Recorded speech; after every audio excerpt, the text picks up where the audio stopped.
corner. He could and should at least move up to the front row with this one over the line. Yes. And he goes fastest. 17.529. I was very happy with the balance of the car, so after the first run I said just put another set of tyres and let's go, and thankfully it was just starting to spit, but I was able to get a clean lap.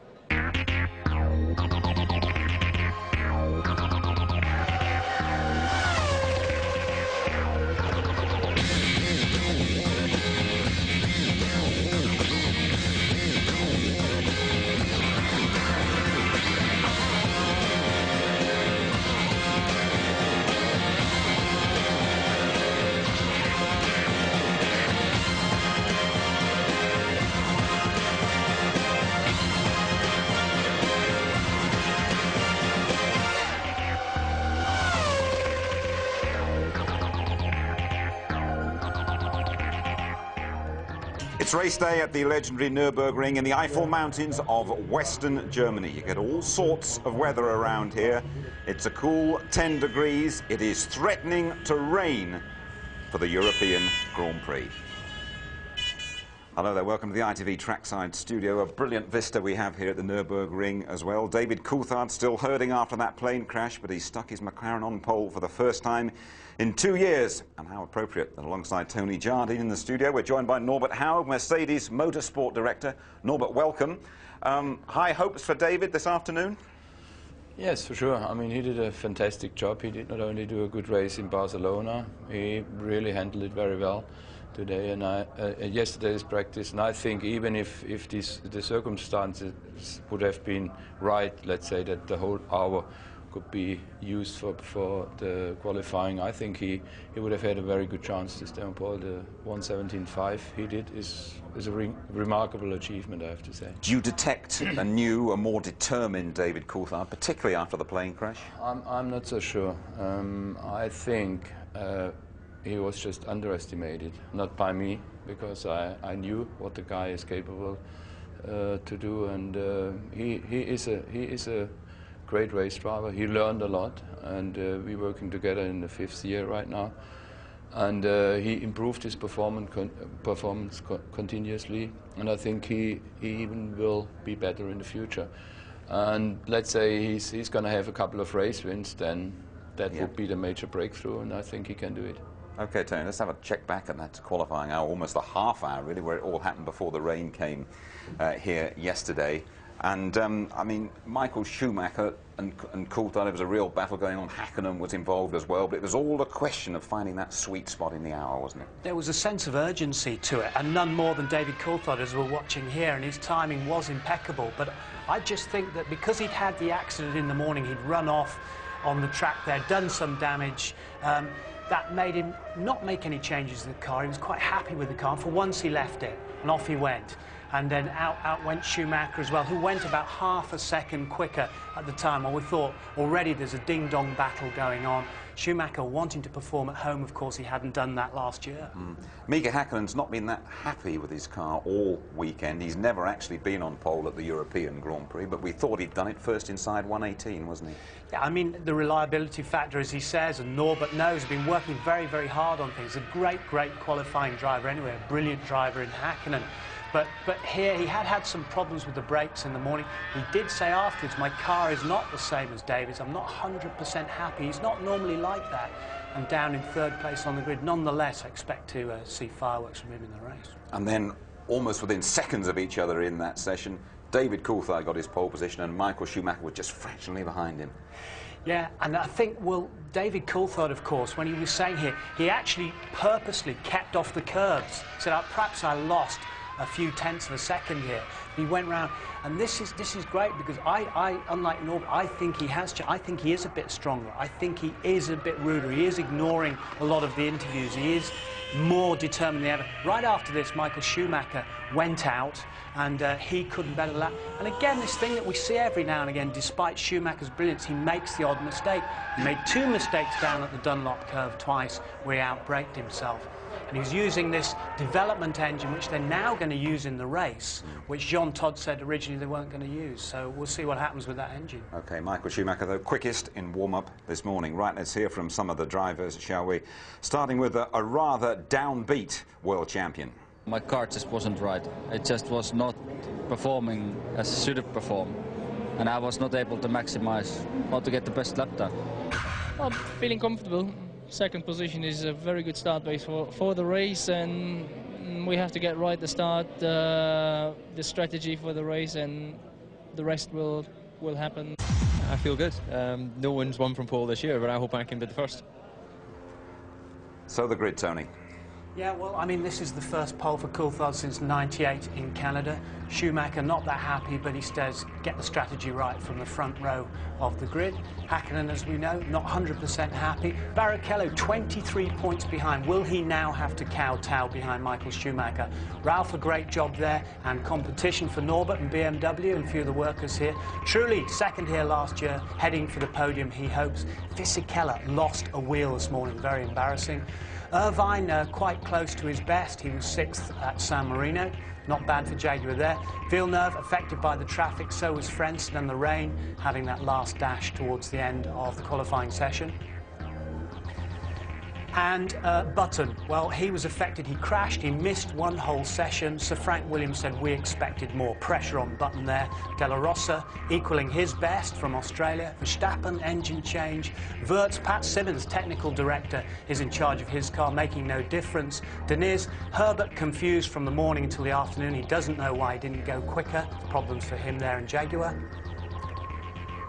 And then we've got Alesi, who spun across the pit lane entrance, Zonta, of course, and then we have the Minardis towards the back, Genet, Salo, lackluster, and there's Mazzacane. And poor Nick Heidfeld, unfortunately not able to race in his home Grand Prix, disqualified for being underweight. Man who's come through McLaren and Mercedes school with Norbert and his boys. A great shame for him. 3 German drivers instead of 4 in this race.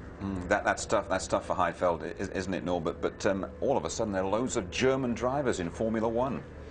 Yeah, well, I think that has something to do with the first of all Formula 3 series in Germany, which is very strong. It was created when we used to have the DTM. There was a lot of focus on it, and that's what we're going to have in the future again. DTM together with Formula 3. We will have 33 cars, by the way, in this season. So we're going to have a strong series there, and the young guys, they just performed very well. Then, as you all know, they went in the junior school in Mercedes-Benz. Sure. Like Michael and Heinz-Harald Frentzen and Nick did. For Nick, this was again a character-building weekend, I would say. I mean, he did an outstanding performance.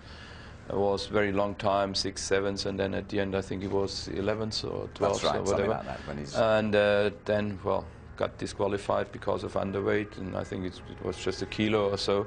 And this is really tough. But I think if you learn at the beginning of your career that things like that can happen, it makes you even stronger. And I think Nick is a guy who can cope with it. OK, Norbert, thank you very much. And Tony, we're following Barcelona here. We always go to Barcelona and fear the worst a bit, don't we? But we had all sorts of incidents, particularly this stuff in the pits. It was a tremendous race. Michael Schumacher leading at this point, coming into the first pit stop. Now, Nigel Stepney there, the refueler and chief mechanic, he took over that job in '95 after a big pit stop went wrong for Berger. This went wrong. The lollipop man came up too quickly. 2 levers. The second man, Andrea Vicari, went in behind to pull the second lever. The lollipop man went as he immediately went to pull off the hose. He'd gone too soon.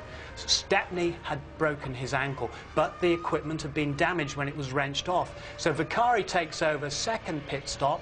He's still in the lead at this point, quite critical, can't get the hose square on, loses about 10, 12 seconds, and of course loses the race in this particular incident. At the same time, could it damage, could fuel leak? We say it shouldn't. OK, Michael Schumacher, he's got a slow puncture from a damaged bead on the rim, but look at this, the 2 Schumachers together. Very angry at the time afterwards, Ralph. He said it made no sense what he's doing, actually touching side pods, letting Barrichello go through there. So excited, not true. Look at from Barrichello's view, as the 2 brothers are squabbling, and of course afterwards there was a contretemps, but now there's nothing in it. Now this is a tactical block from Michael Schumacher when he was defending that second place. David Coulthard brilliantly shadowed him, 180 miles per hour, goes around the outside for a second time. He did it Barrichello. Now this is the ever-improving McLaren Mercedes, now winning the second 1-2 on the trot. 14 points they have reduced that gap to. Tremendous performance. Hacken very pleased with it, and he said this could be the turning point, and let's hope it was. It's a very exciting championship we've got on our hands now. Absolutely, thank you, Tony. Once again, then we've seen the importance of that pit crew and just how dangerous the job can be, particularly when the pressure is on. Watch carefully now with James Allen.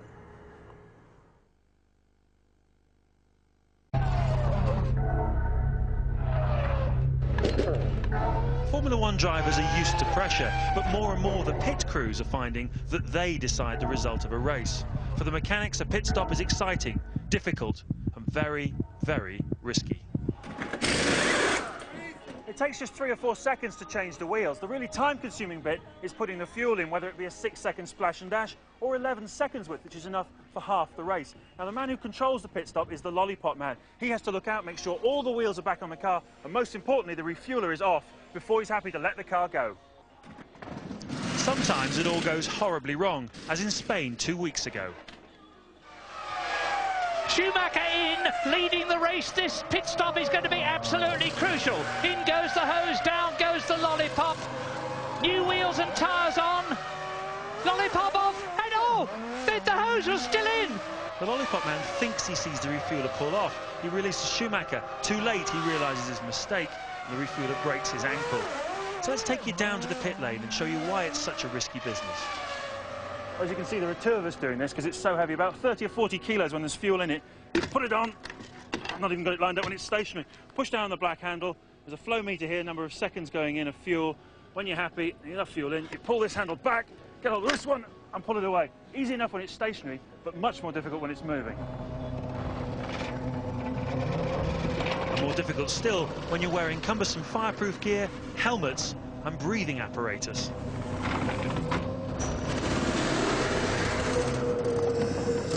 This helmet on, it's much more difficult to see what you're doing. The car comes in, I've got my mark, I put this thing up, it's on now, the fuel is flowing, 3, 4, 5 seconds and it turns you passing away, but pull back, pull away and it goes. Ferrari's accident has been a wake-up call for all of the teams in the pit lane. You do get complacent with pit stops when they come and go, and it takes something like that, and everyone's watched it a couple of times on the television, it takes something like that to actually re-emphasize how dangerous this whole thing is. Even when you're practicing, standing in front of a car travelling at 50 miles an hour is not for the faint-hearted. It's all about routine and practice, and when that routine is broken, you have to replace the #1 refueler. As Ferrari did, the pressure is really on. Beccari has gone back to his old job, and Pietro Timpini will do the refueling. He's been practicing all week, but how will he do this afternoon when the pressure is really on?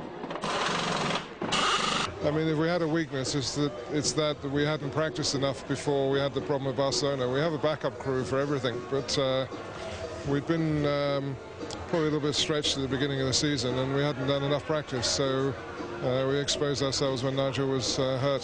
Whoever does the job is going to be under a lot more pressure than he appreciates. It is singularly the most difficult task in the pit stop. Yeah, half a second in the pits is the race, so there is a lot of pressure on the guys to perform, as much pressure perhaps as a driver. So and of course you've got 15 or 20 guys involved in the whole process, and one slight misjudgment by any of them can cost you the race. Last year at this race, Ferrari had a bit of a miscount. Well, this is ludicrous. This is now they're going to have a committee meeting about it. Stick it on and send him out.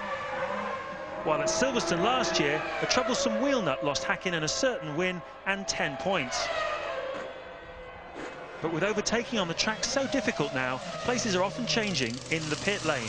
The best feeling of all for a pit crew is when your handiwork means that your man nicks a place off his rival. Who's going to get away first? The Ferrari should be easily away first, and it is. Oh, that is so good. Well done.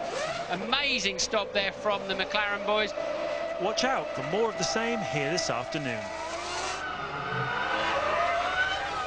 And our thanks to PAR for all their help in making that feature. Are the teams, the pit crews, a little bit more apprehensive, a bit more worried now after what happened in Barcelona?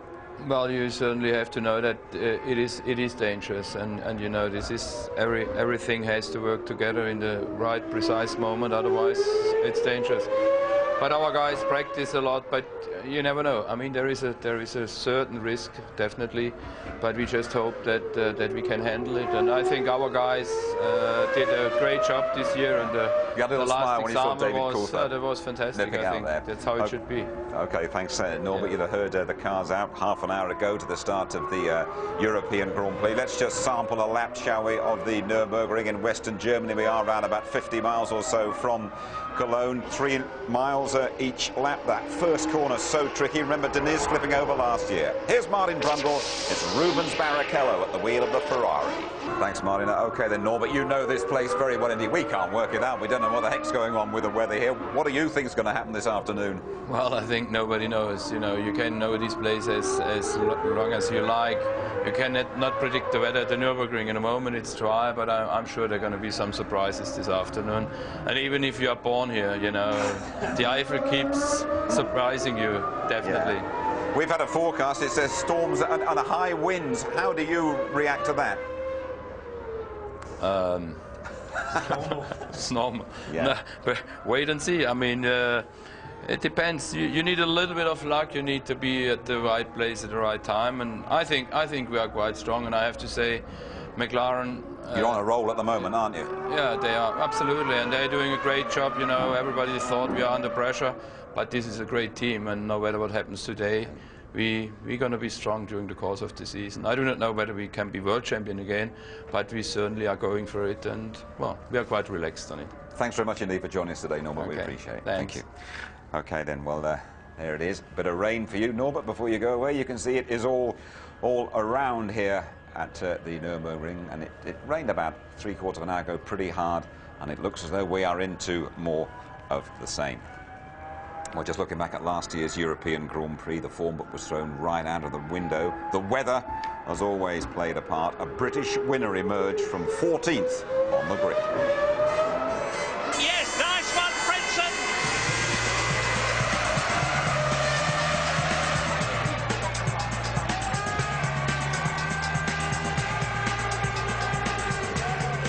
Oh, somebody's over.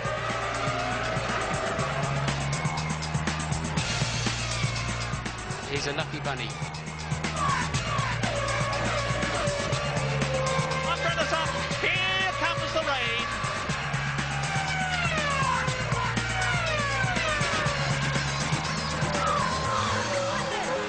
There's no tyre here. I've never seen anything like it.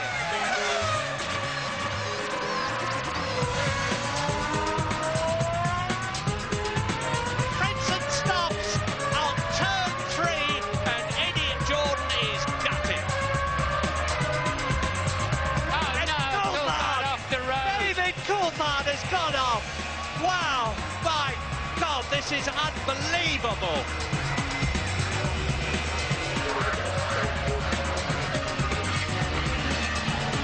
And off goes Schumacher. He's got a puncture, right rear puncture. Johnny Herbert leads the European Grand Prix. This is Manoa out of the race. It's 4th place, of course, he's just lost. So 3 World Championship points and what would have been a stunning 4th place in a Minardi. Johnny Herbert in the Stewart turns into corner 13 and takes the checkered flag to win. Oh, words fail me.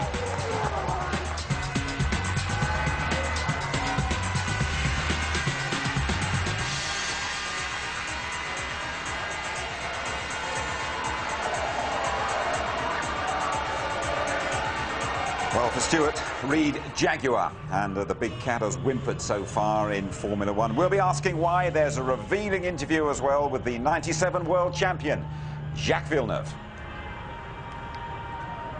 All for the first time in a couple of years, Nick Heidfeld The young German should have started his home Grand Prix in 13th place. His Prost, though, has been excluded for running underweight. In the 5th, the Martin Brundle's Inside Track Series, Martin has weighty matters on his mind.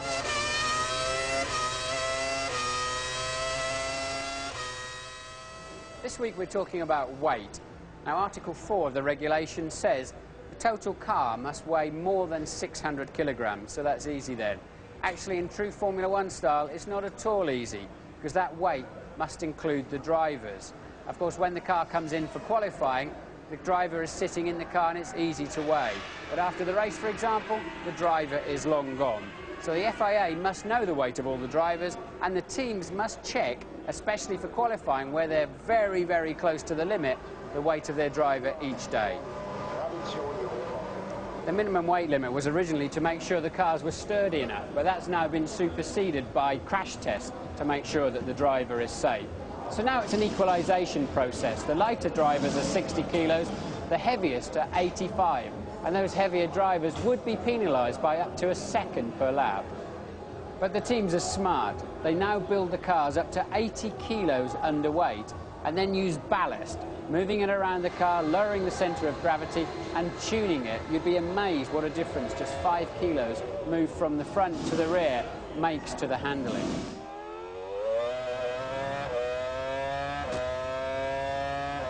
But Article 4.2 says that this lead must be sealable by the FIA for later checking and must need tools to remove it. It must be solidly fixed. Can you imagine something like this flying around in a big accident? But there's a twist. 4.3 says you can't add anything during the race with the exception of fuel, nitrogen and compressed air. But I'll let you into a little secret. The drivers are also told on the in-lap, the slowing down lap after the race, to go offline and pick up all the debris, discarded rubber that they can on the tyres. That can add over a kilo to the weight and could prevent you from being thrown out of the race. Weight is king in Formula One. Thanks, Martin. Eddie Irvine, 8th on the grid as Jaguar search for their first point. As Stewarts, they had their finest hour here last time round. Louise Goodman reporting. It was the crowning moment in Stewart's brief history. The team scored not just a maiden victory, but almost 40% of its 99 points tally at the Nürburgring. 8 months later, it's a different story. Stewart's out, Jaguar's in, and the scoreboard's reading 0. We had bonuses last year, and we have to look at them as bonuses and not reality. We had a quick little car, it was okay, and at the end of the season, Johnny and Rubens were both up there with it. But it's a whole package. You know, generally, I don't believe we've done as good a job as a team as the other people have done as a team, even though we still have moved forward a bit. I think we were lucky that we had a good car, but everybody obviously has caught up and actually probably done a bigger jump than we have. I think we have a better car than we had last year, but I think other people have better cars, a lot better cars than they had last year. And of course, as you can see from the grids, it's so close, and 2 tenths can make a big difference on the grid. Jackie's resignation created a void at the helm, and it suggested that the team suffered a lack of direction in the changeover from Stewart to Jaguar. It wasn't really a lack of direction so much. It was just really a lack through the winter of really knowing what we were doing. You know, there was times you felt you were actually going, just a racing team going racing, and you couldn't quite get your hands on why you were doing it. You know, there was a company owned you that you never saw, and it made it quite difficult just to get decisions made. That was the basic thing. I think everything's being done that could be done at the minute, but it's not enough, and all our guys know it's not enough, but they can't do any more. It's a very small team, very limited resources, very small infrastructure, you know. This team is a long way from being where it needs to be. They know that, and that's what we're, you know, all the processes are happening at the minute, but it's going to take time. The man charged with turning things round is Neil Ressler. He's a new face in F1, but comes highly recommended. He was Ford's chief technical officer. To compete against the big teams, I think you need someone's vision like Neil's who can look at the future and see what needs to be changed to make it a big concern, to make it a more competitive package. He's not used to the dog-eat-dog world of Formula One, I think, but he'll learn that quick enough because he's not stupid. I honestly, so far, I've been very impressed with him. And just because you put him in the top dog seat doesn't mean to say everything's going to change tomorrow. But he's taking things on board, and things are going to change, but it's going to take time. I would say in 6 years, 7 years' time, there's going to be no team better than this team. Eddie Irvine needing a good start to score today. Well, over the past couple of race weekends, we've seen a fascinating interview with Michael Schumacher. Now another former world champion pulls no punches with Martin Brundle. Yeah, it's Jacques Villeneuve, winner here in '96, world champion a year later, but now struggling to push his BIR to the front. Jacques, thanks for talking to us. It's a pleasure. So let's cut straight to the chase. Hindsight is a wonderful thing, but are you a teeny-weeny bit disappointed in your move to BAR? I'm disappointed with the results. I have no regrets. I've learned a lot.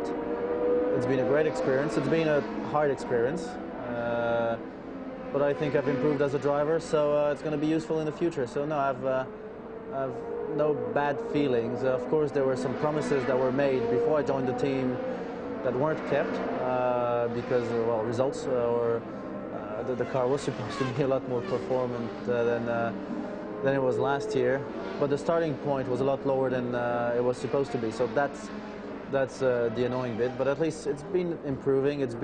People have been working hard, and it's started to pay off. I know what it's like as a driver. You need a crystal ball.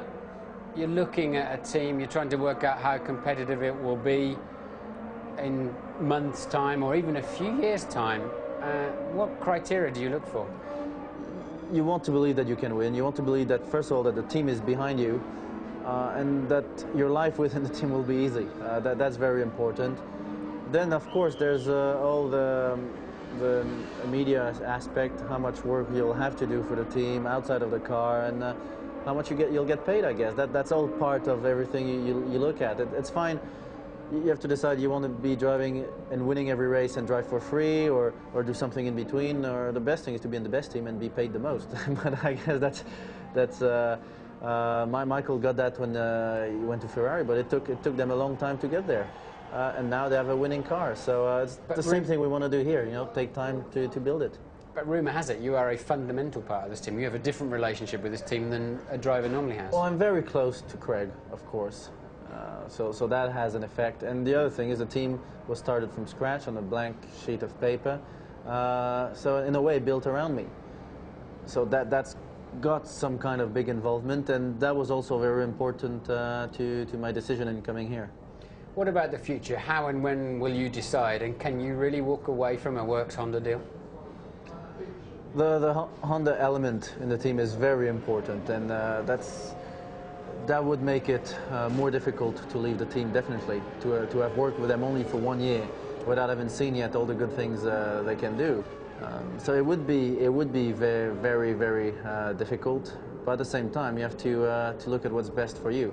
And if it doesn't look like the team is going to produce soon, then it would be important to look elsewhere. Then it also depends, maybe the team doesn't want to keep me that much either, who knows, maybe they don't want to keep me enough. Do you think you'll be wearing this team gear next year? No idea. I don't know if I'm going to be here, and I don't know if they're going to keep the same colors. Nice. Tough to get the truth behind that beard, isn't it, Tony? Where do you think he'll be driving next year? Well, if I had to put my money on it now, I'd say he wouldn't be there, because after 2 years of mixed results, poor results, he says that's unacceptable. He's dying to get back. He wants to win the World Championship again. He's been talking about beating Michael Schumacher. There's lots of hope at BAR with Honda and the chassis, but can he wait that long? I'm not sure. Renault's on the horizon, and I think the McLaren door is closing, so who knows? Well, always expect the unexpected at this place. Can David Coulthard become the first pole sitter to win for 10 races? How about Michael Schumacher? Is he going to deliver for his massive Schumi army? Don't discount brother Ralph, he's due a win. Can Hakkinen continue that McLaren surge? Will there be another ring upset with last year's winner Herbert, or even Jenson Button? All will be revealed.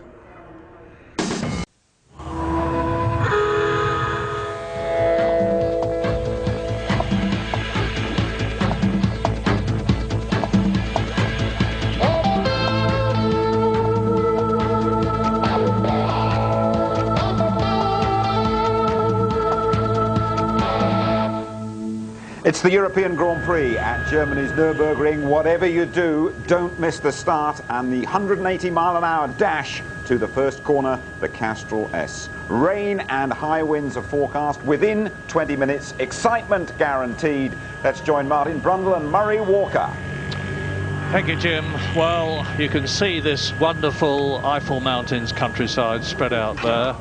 We're within sight of the fabulous old Nordschleife, the original Nürburgring, which was so revered by drivers like the great Juan Manuel Fangio, Tazio Nuvolari, Rudolf Caracciola, Achille Varzi, and many, many others.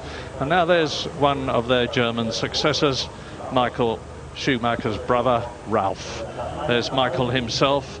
Second position on the grid, not entirely happy with it yesterday, but he made a brave show of it, saying I'm on the front row of the grid. But I said yesterday during qualifying what a wonderful thing it would be for David Coulthard, who has had such a terrible time recently, for McLaren, for Mercedes-Benz, for Britain and for Germany, if David got that pole position. Well, he did exactly that, the 9th of his career, the first of the year. He's been driving magnificently. After all, he has had 2 second places this year. He lost one of them through no fault of his own, through a problem with the car when it was checked. But he's also won the British Grand Prix, and he's well up in the World Championship, just 2 points behind his teammate Mika Häkkinen and 16 points behind Michael Schumacher. So David Coulthard is very much in the running from pole position for another win here to improve his World Championship position. But that's one of the men who's going to be trying to stop him, Mika Häkkinen, and of course not only Michael Schumacher in the Ferrari, but Barrichello, Rubens Barrichello in the second Ferrari. The front row of the grid, the 4 fastest drivers, the 4 best cars, 2 Ferraris, 2 McLarens, but let me mark your card straight away. 2 men to watch particularly at the start. Ralf Schumacher, who is in 5th position on the grid in the Williams BMW, behind Mika Häkkinen, and Jacques Villeneuve in the BAR. You've just been hearing from Martin and from Villeneuve himself. They're both demon starters. We've seen a lot of that this year, and we could be seeing it again here. I think tactics are everything this afternoon, Murray. I think that we could well see 2 Ferraris that are going to be very active in the early part of this race. I think there could be completely different strategies between McLaren and Ferrari in how they're going to run this, how they're going to try and anticipate the weather. So we could see quite a strange first few laps, I think, as they shape up. Coulthard's fine. Bit of adrenaline running through those cracked ribs, he'll be all right. And Häkkinen certainly seemed on a mission in this morning's warm-up. I don't think Michael Schumacher really was that disappointed with second on the grid. He's on the harder tyre, suits his driving style, suits the balance he wanted in the car, and we know them to be about 2 to 3 tenths slower on one flying lap than the softer tyre. So I think he felt that front row of the grid was probably just fine. So Michael is right. They've been changing the wings, the downforce settings down on the grid. They're relying a lot this afternoon on their weather forecasters, and I think they've taken positions that could be quite significantly different as to how they want to run this race. I agree with that entirely, because only 4 drivers are on the harder compound Bridgestone tyre. They've got a super soft tyre here for the first time this year, and the soft tyre, which is actually the harder one here today, is being used by both the Ferrari drivers, Barrichello and Michael Schumacher, by Jacques Villeneuve and by Jos Verstappen. And I certainly know in the case of the Ferraris that, as Martin has said, it's because they just get a better balance on the car. They tend to go off after about 10 laps, so Michael Schumacher will be looking to get ahead as soon as this race begins. But in order to do that, he's got to pass David Coulthard. Yes, Michael Schumacher there, look, with a virtually brand new set of tyres. We saw, as you were talking there, they ran it. Is that Coulthard's front left? Yeah, it looks like it's ready to be thrown away before he even starts the race. Now, that's because of the groove tyres. Some of the teams are finding that the further they run, the better the tyres, particularly as the track must surely be a little bit damp. One problem Coulthard's got, I was just looking at it, is just in front of him, Michael Schumacher is charging away there, but David Coulthard has got two black patches. You saw them briefly that have been painted out. It's quite a shiny paint on top of it, and I think it's a little bit unfair for those on the front of the grid. Actually, they've got to go over that whilst they're still trying to control the wheel spin. But nonetheless, at least he's on the grippy side of the track. His teammate behind him. I saw the pair of them having a good chat, although they both got their helmets on at the time, before they finally jumped in their cars. And I think they know they've got to do a little bit of team riding before they can sort themselves out mid-race. So, as ever, the start is going to be absolutely vital. It's comparatively smooth, this track, not as much tyre wear as there is at a lot of them. I'm expecting most of them to make just one stop. Some of them may be making two. And that is the slowest corner on the course that we're looking down on now, the Dunlop curve. But it bears repeating again that the weather, you can see that heavy rain cloud above you on the left, or we're moving away from it now. But there are clouds all the time over the Nürburgring. It's just like the Spa circuit in Belgium. Weather is totally unpredictable. It can be dry, bright, blue skies 1 minute, and heavy cloud and pouring rain the next. And that's what we expect this afternoon, with an 80% certainty of rain. It's one thing the drivers have got to remember, and it's always difficult to come into the pits, especially if you're at the sharp end of a race. And it takes about a half a minute, really, to come in, get new tyres and go. But if you're, say, taking 3 laps on the wrong tyres, it's very easy to lose more than 30 seconds or even fall off the road in a silly accident into the gravel trap.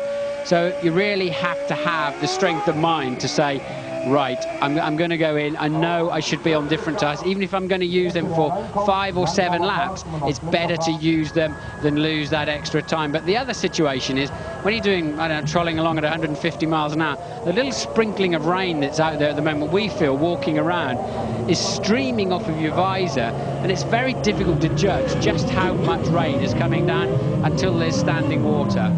So, out of the Vidal chicane, out of turn 13, the last on the circuit, which, by the way, is a 2.8-mile lap. David Coulthard in pole position for the first time this year, for the 9th time in his career. There's his chief rival, Michael Schumacher. Behind David Coulthard, there is Mika Häkkinen. Behind Mika Häkkinen, the man I told you to watch. Look on the right, the 3rd car back, Ralf Schumacher. Watch the lights then when the 5th, when they're all on, they'll go out, there'll be a pause, and the race will be go! Good one by David Coulthard and Mika Häkkinen. Streaks between the two of them. Is that what they were talking about? Is that what they were talking about? And Rubens Barrichello challenging. So Michael Schumacher in 2nd position between the two McLarens, and then Barrichello, off goes one of the Jordans, and somebody is trailing along at the back. It is Marc Genet in the Minardi, who's had a very late start. But unlike last year when Pedro Diniz went off, and that is Trulli, Jarno Trulli, who was starting about in 8th position, and it looks as though he's out of the race already. So it's McLaren Ferrari, and then behind you can see them as we ride with Heinz Harald Frentzen now, and they're climbing up out of the Dunlop curve up towards the left and right at turns 8 and 9, up to the big curve, the sweeping right-hander, that is turn 10, and now then the Vidal chicane. So they're pretty well spread out as they come towards us now, with Mika Häkkinen leading Schumacher, with David Coulthard down from 1st on the grid to 3rd in the race. Rubens Barrichello started 4th. He is still in 4th position, but in 5th position it is Jacques Villeneuve. Remember what I told you? He has already gained 4 places, a magnificent start. Yes, great start from Villeneuve. The car that rocketed away was Mika Häkkinen. I was watching them, they're right outside our window for the start, and Coulthard got away well. Michael Schumacher not so well, but then Coulthard lost a bit of ground on the upshift to 2nd. Häkkinen just catapulted through. I'm sure we'll see a replay at some time from the German producer here, but I really would like to see that again. But I'm absolutely sure now that the first 4 cars on the track have got completely different fuel loads. Yeah, and this morning Mika Häkkinen was 9/1000ths of a second slower than Michael Schumacher's Ferrari. That's how closely matched these cars are. Now we are on lap 2 out of 67 laps is this race, and Jean Lacey is in 14th position, the man we're riding with, chasing Jenson Button in the Williams as Villeneuve goes through. Behind Villeneuve is Ralph Schumacher, who has been passed by the Canadian. Fisichella is in 7th place. Eddie Irvine is in 8th position in the Jaguar. So this start, and Michael Schumacher is now really challenging Mika Häkkinen. Yes, Michael Schumacher designed that corner when they changed this circuit. He loves that kind. We've seen him win races by overtaking into that Vidal chicane. It just suits his attacking driving style completely. So Michael will be shaping up there whenever he gets half a chance to have a look down the inside of Häkkinen. And he's the fastest man on the track. 1 minute 22.6. Michael Schumacher has just gone round in 1.4 seconds than the fastest lap last year, which was done by Mika Häkkinen. And Ralph Schumacher is hanging on behind Jacques Villeneuve. Here they come behind us. There's Villeneuve, Schumacher, Fisichella, but Michael Schumacher is now on a charge. Here is the proof as they come up towards us. Yes, Jenson Button having a bad start, now dropping down another place on that last lap, down to 14th. Johnny Herbert down in 18th and running last but 2. Here's a replay of the start. There's the wheel spin. I can see black lines outside my window off the grid. Here we go now. And Häkkinen just got the absolutely perfect start from 3rd on the grid. The others are away reasonably well. Look, and just rockets through the middle. We've heard that Frenton has blown up somewhere around the racetrack as we're watching this replay. And look at that, the perfect getaway from Häkkinen. How he and Michael Schumacher didn't touch, I'll never know. And then Coulthard having to defend what became 1st down to 3rd from Barrichello. Well, let's repeat the fact as you watch the Sauber of Pedro Diniz go off the track. And here is Frenton retiring, and his teammate Jarno Trulli is already out of the race. Well, you can see what the problem is there. His Mugen Honda engine has obviously had enough already. So both Jordans are out of the race, and we're only on lap 4 now as Frenton waves to his countryman, and Häkkinen comes towards us. Schumacher 2nd, Coulthard 3rd, and look at the way that Michael Schumacher is pushing the McLaren in front of him. And I remind you, Michael Schumacher is on the harder tyre. Mika Häkkinen's got a beautiful balance on the softer Bridgestone, and he's definitely got the advantage at the present moment, notwithstanding the fact that Michael Schumacher has made the fastest lap. In 7th position behind Ralph Schumacher, it's Fisichella. 8th is Eddie Irvine. 9th is De La Rosa in the Arrows. Verstappen is 10th in the second Arrows, and Schumacher is continuing to harry, push, get his front wing right under the rear wing of Mika Häkkinen's McLaren as they storm round this track. Now, the record lap here is held by Heinz-Harald Frentzen, just a whisker under 130 miles an hour in the Williams in 1997. Different specification then. The cars were faster, very little in it now, and Schumacher is continuing to push. We're on lap 4 already. Yeah, Schumacher's got the faster car, and I'm sure his game plan did not include Mika Häkkinen rocketing off of 3rd place on the grid, because I think now, if we're right about the fuel load on this Ferrari, Michael Schumacher really expected and needed to be zooming off into the distance. A man probably quite content at the moment is Coulthard back there in 3rd place, if he's running a lot of fuel. And I think it's a smart idea this afternoon. You need as big a window as possible to give you the best chance of needing to come in for fuel when it starts to rain. So you need it's worth carrying a bit more fuel to widen that window, if you understand me. And did you hear what Martin said? Not if it starts to rain, when it starts to rain, because we're virtually certain that it's going to do so. And the teams have been frantically revising their strategies to take account of that. Now, Mika Häkkinen will be quite happy. I think he's got a good balance on the softer tyres. He's leading the race.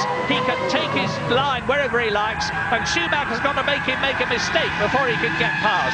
And Mika Häkkinen twice a world champion is not going to do that. Well, that's two camera angles where I've seen spots of rain on the lens, so for sure it's getting a little bit damper. Looking out of the window, no signs of umbrellas out here with the crowd at the moment, but Michael Schumacher appears to have a much better handling car at this stage of the race. The first two are stretching away slightly from the second two.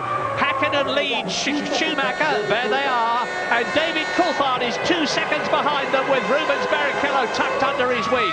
Jacques Villeneuve is 6 seconds behind Barrichello. Fisichella is right behind Villeneuve in 6th position.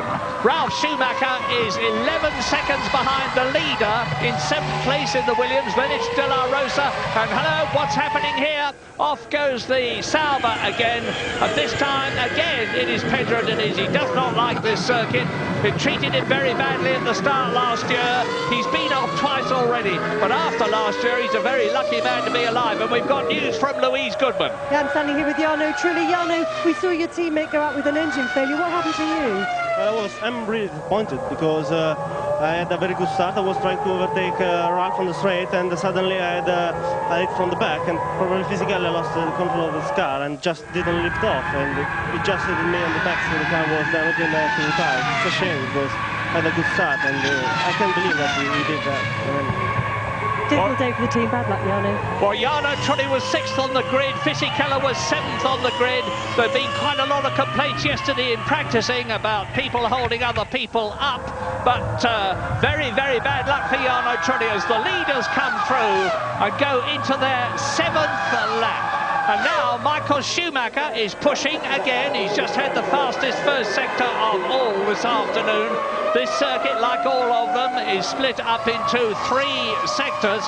But David Coulthard is now, as Fisichella attacks, Fisichella in the blue Benetton is attacking Jacques Villeneuve. That's what you're looking at now, fighting for 5th position. And behind them, look at the orange arrows of Pedro de la Rosa. He's in 7th position ahead of Ralf Schumacher. The arrows are going magnificently here. They were the fastest cars of all in a straight line in Spain. Jos Verstappen and Pedro de la Rosa. They've been going extremely well here. It's a very, very tidy motor car. It's powered by the Supertech engine. Pedro de la Rosa is now showing, after a full season of Grand Prix racing in his first year last year, that he is a very good driver. He's got a very good car. To prove it, he is in 7th position. Yes, I don't know what happened to Ralf Schumacher. I think off screen he's had some kind of drama. He's back down in 8th position. So now, as you rightly point out, Murray, it's Fisichella, look, giving Villeneuve a very, very hard time with the 2 arrows, or certainly one of them still there. De La Rosa in 7th, and that car's been going well all through the practices. It looks as though Mika Hakkinen is going to be able to stave off Michael Schumacher. When are we going to be getting pit stops? Well, if I'm right and they're one stopping, most of them, it'll be round about lap 33, but could be a lot later, depending on fuel load. Yes, a new fastest lap of the race from Coulthard in 3rd place. So he's clearly finding, as his fuel load goes down, his balance is coming back to where he needs it. Hakkinen and Schumacher level pegged at the front on a 122.3. Now, I have to say, Martin, I'm a bit disappointed this year in comparison with expectations with Rubens Barrichello. Yes, he was 2nd in Australia, but and he was 3rd in Spain, but he just doesn't seem to have been on it the way that Michael Schumacher has been. We're riding with Barrichello now. He's in 4th position in the Ferrari, and he's 1.5 seconds behind David Coulthard's McLaren, which is the car that you can see ahead of us. And Rubens just does not seem to have been able to get the balance right on the Ferrari. I've got absolutely no doubt that the cars have got equal specification. And there you see Schumacher's Ferrari. You can see that he's still right up with Mika Hakkinen. They're coming through to complete the 8th lap now in this 67-lap race. Hakkinen leads Schumacher. They are 2.2 seconds ahead of David Coulthard, just going over the grid now. Barrichello in the background is 4th. The next man through is Jacques Villeneuve. 6th position is Fisichella. They are still virtually tied together. Yes, another new fastest lap now, this time Michael Schumacher, but it's very, very close, still a 22.2. So Schumacher edging ever, ever closer to Hakkinen.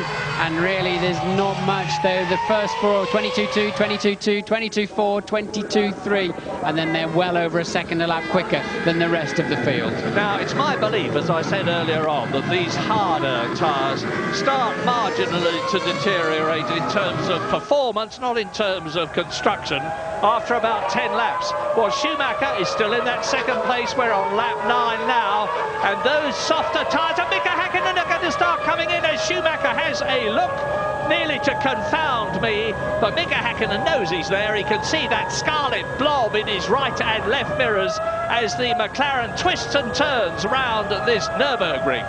Well, we've seen Michael Schumacher hounding Häkkinen before, and he has not been able to force him into a mistake. Maybe the Häkkinen of the old days would have, but this Mika Häkkinen, I have to say, is very, very rare. You see him making unforced errors, so Michael is darting around the track, just trying to distract him at any possible opportunity.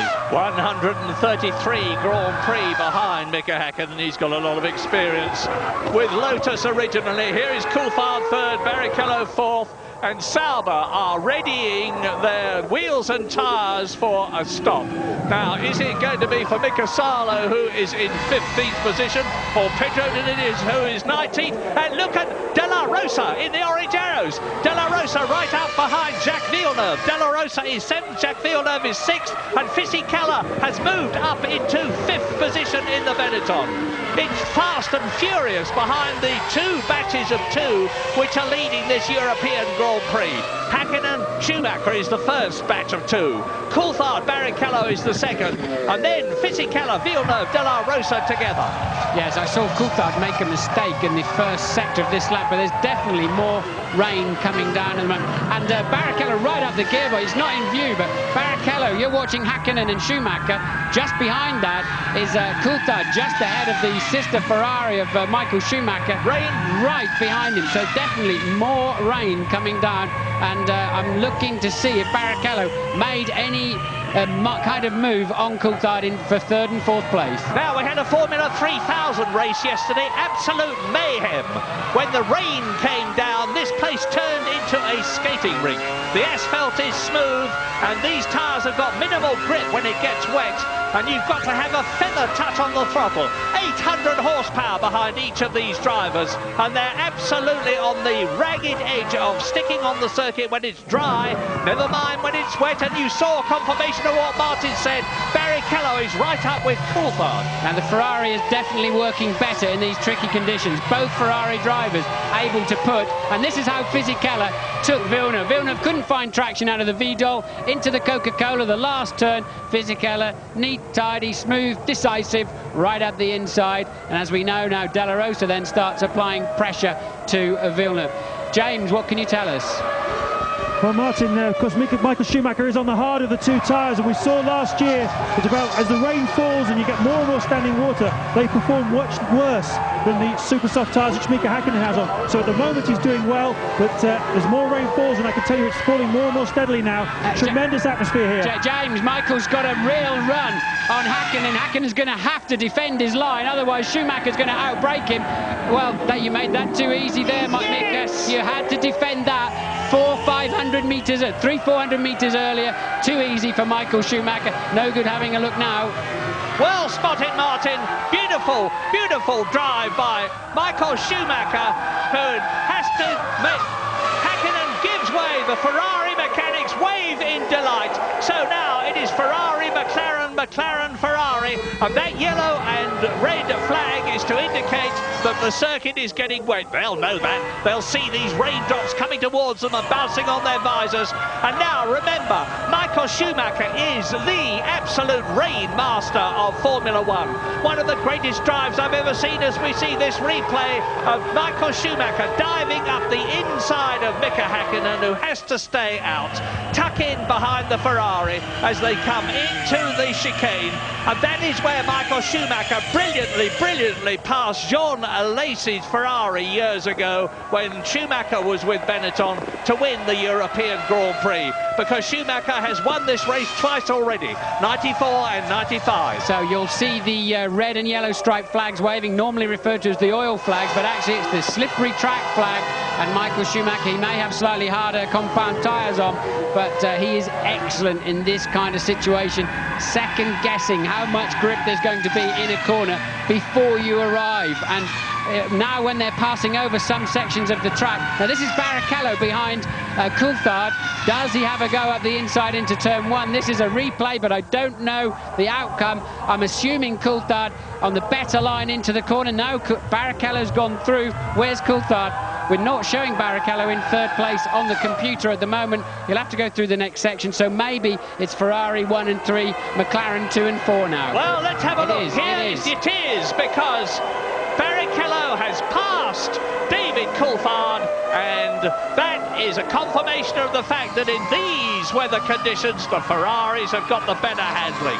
Now, in recent years, there was no doubt about the fact that the McLaren had got the faster car. Ferrari have been working and working and working to improve their car. Let's have a look and see what's happening here on this replay as off spins the arrows of Jos Verstappen. Jos Verstappen, the Dutchman, who was down in 14th position, and that lets Mika Salo in the Sauber through ahead of him. Look at this, Murray. Michael Schumacher nearly 3 seconds faster on the previous lap than Mika Hakkinen, so that's absolutely incredible. They've obviously put off goes the Minardi. Genet and Johnny Herbert, you'll notice, last year's winner, this year in the Jaguar, has come in for a very early stop. He's decided, I presume, to go on to rain tyres. Now we are on lap 13 out of 67. There you see Herbert exiting.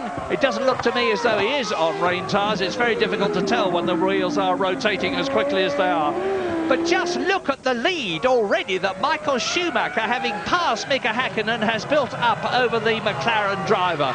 And Rubens Barrichello in the second Ferrari is catching Hakkinen. He was about 5 seconds behind him. He's now 3.3 seconds. There is Hakkinen looking visibly, to me, slower than Schumacher and Barrichello as he rounds turn 13, followed by David Coulthard. Yes, now remember what I said at the beginning of the programme, that if you go 3 or 4 laps losing 10, 12 seconds a lap, then you may as well be on the other tyres. Now which they're doing, they're now 14 seconds off the dry pace that they started this race at. Maybe they should be in, coming in. Yes, I think they should now be in, getting some wet tyres on. But a lot of them are hanging on. Now is the moment for some wet tyres. But the problem is second-guessing the weather. Will it stop raining and dry out immediately? I think they should now be in for wets, and I'm expecting them anytime soon. As De La Rosa's 7th challenger, here is Verstappen coming in the arrows. Behind him, Mika Salo in the Sauber. And behind David Coulthard, who is in 4th place, Fisichella is on his own in the Benetton, but what a struggle behind him as off spins again the Minardi. This is a replay of Marc Genet, Jacques Villeneuve, De La Rosa, Eddie Irvine in the Jaguar, and Ralf Schumacher are absolutely together on the circuit, fighting for 6th position.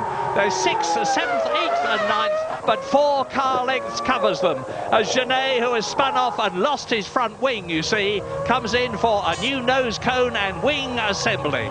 Michael Schumacher leads on lap 14 out of 67, 53 laps to go. Well, Schumi stayed on the racetrack. I mean, I can't see where the weather's coming from, but Schumi's decided to stay. I mean, he's barely on the throttle as he comes over the line. Let's see his lap time.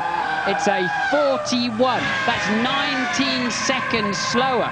It takes you 30 seconds to make a pit stop. Okay, you've got to do another 30 seconds to come in and change the tyres again. And what was going on there, Murray? No, Ralf Schumacher doing the same as his brother as Pedro Diniz spins off. This is what the rain is doing. In comes David Coulthard from 4th position. But Ralf Schumacher's doing like his brother. He's driving magnificently in the wet. He's gone ahead of Jacques Villeneuve up into 6th position. David Coulthard goes out in about 7.4 seconds. And of course, he's got a new set of tyres on lap 15. And David Coulthard exits the pit lane as Fisichella comes through, still on his original tyres in 5th position. Now, this race is going to be a commentator's nightmare from now on as cars pour in, and Eddie Irvine in the Jaguar comes out behind De La Rosa still. I think it's going to be a commentator's dream, to be honest, Murray, because we're going to see action all through the afternoon. That is true. As these people guess, second guess, change their minds or whatever, but certainly on those lap times, they're better doing 2 or 3 laps on the wet. The wet rubber can often be harder than the dry rubber, but because it's got a lot more cuts in it, the tread moves around, the blocks move around, generates more heat. It's a different type of compounding that gives more grip in cool conditions. So we know the Ferrari mechanics are out in the pit lane too. I think they'll have to respond to, yes, and that is Michael in the pit lane. Coming through what is a very slow last corner, and then over the white line at just 80 kilometers per hour. He's got to hit the button, and there are his team. He's got to hope he doesn't run over them as he did in Spain, but that was not his fault in the Catalonia Grand Prix, and I don't know if James is there. And behind him is Mika Häkkinen. So they come in first and second. Häkkinen stops. There he is in the background. There is Fisichella coming in. So all the leaders are coming in now. And you watch Schumacher exit after 12.1 seconds. That's a very long stop. How does Mika Häkkinen's time compare? Problem for Häkkinen's car, Murray. Long time putting the right rear on. So Häkkinen quite slow away. Now something's coming. He'll beat that out of the pit lane. So I think he lost just a few seconds there while they had a slight drama. And look, Coulthard is right up there with Michael Schumacher. Coulthard, who has stopped. Michael Schumacher has stopped. Schumacher is now just ahead of David Coulthard as they come up behind Jenson Button. Jenson Button in the Williams. And now Michael's on his out lap. He doesn't know how much grip there is. Coulthard's now on his first flying lap, and that's why Michael's having to defend quite aggressively there with David Coulthard, whose tyres are that bit warmer and he's got more knowledge of the racetrack. So lap 16, here is the order at the present moment as you watch Schumacher and Coulthard and Jenson Button keeping his Williams in between them. He's led Schumacher through. He's refusing to be passed by David Coulthard. This is costing Coulthard dear in the McLaren as Jenson Button fights for position and to avoid being lapped, which he has now been. No, that's for position, Murray, because he hasn't been in. Button, although he's on the wrong tyres, Button is actually in 7th place. Coulthard's taken that 7th place away from him, but he is on wets, but it has, as you pointed out, cost him dearly, and that will obviously be Rubens Barrichello's stop. Here he comes now. He should peel into the... Oh, even a job getting in the pit lane, look. You can see how slippery it is. It's a long, long drag into the pit lane. Look for the yellow line where they hit the rev limiter to slow them down to the mandatory 80 miles an hour maximum. That is it. Now Barrichello looks for his pit crew. Remember what happened last week, the week before last in Spain? It's the new Ferrari filler in place of Nigel Stepney, who with his broken ankle will be watching this race. He's done an immaculate job so far, and that's a good stop by Rubens Barrichello, 7.2 seconds, and behind him there is Ralf Schumacher. That could put Barrichello in the lead of this motor race. I don't know, I haven't seen Schumacher and Coulthard come over the start-finish line. It's totally upside down at the moment, but I wonder if that put Barrichello out in front of the race. I think you're right, Martin. It's so easy to get it wrong, though. I think we'd better be very, very cautious until we see things how things are settling down, if they settle down. Because, as I said, there's cars flying in and out of the pits as the weather conditions deteriorate. It's wet out there, but it's not lashing down with rain like it did last year. It could well stop and the circuit start to dry out. That is exactly what happened in the Formula 3000 race yesterday, which went all topsy-turvy when the rain came down. So lap 17 out of 67, 50 to go. We've had action enough already, and look, coming towards us, previous race leader Michael Schumacher, now on a new set of Bridgestone boots. Behind him is Mika Häkkinen. They exit the chicane again as Alexander Wurz in 16th position in the peloton goes off circuit across the grass over the sawtooth rumble strip, which can be very damaging indeed. Right, Barrichello must have had some kind of problem on that in lap because he actually is some way behind. So now it is Schumacher, Coulthard, and then Häkkinen you can see in the distance, Murray. In third third position. So it's Ferrari, McLaren, and Pedro de la Rosa coming towards us in fourth position. Wonderful. In the points, it's a long time since they've been there. Fisichella is fifth, Button is sixth. There's a lot more to come, but we are leaving for the moment.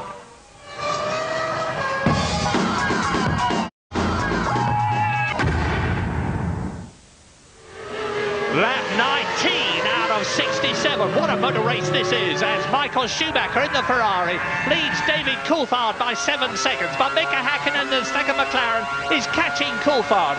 A fantastic battle for fourth place between Pedro de la Rosa in the Arrows and Fisichella in the Benetton. And Eddie Irvine is in sixth position for Jaguar. In the points for Jaguar, Jos Verstappen, Arrows, seventh. Barrichello, Ferrari, down in eighth position. Johnny Herbert, the second Jaguar, in the top 10. He is ninth, and 10th is Ralf Schumacher. Yes, well, whatever kind of problem Barrichello had on his in-lap, that's put him down in eighth, as you've seen. And just coming up now to pass Verstappen, and Verstappen may just cut across his bow there, and Barrichello realising that and giving him plenty of space. He's going to get better drive out of the corner, and now surely the next corner is Barrichello's to take seventh place. He's got more grip. No, Verstappen's not going to make it that easy for him. A nice piece of driving, Jos. So Barrichello's going to have to work to come through the field. The man who's taking it too easily, he's too cautious, is Coulthard in second place. Remember, Murray, he went off in this, leading this race easily last year by pushing too hard in the wet. Right now, I don't think he's pushing hard enough. He's losing a couple of seconds a lap to Michael Schumacher, and Häkkinen is catching him about a second and a half per lap. This is fantastic motor racing. Sixth on the right, Eddie Irvine, Jaguar. Jos Verstappen, seventh. Rubens Barrichello in the Ferrari, eighth. Now they are fighting each other. I could hardly believe my ears after Spain when I heard people complaining about the two Schumacher brothers, Ralph in the Williams and Michael in the Ferrari, having a battle for position.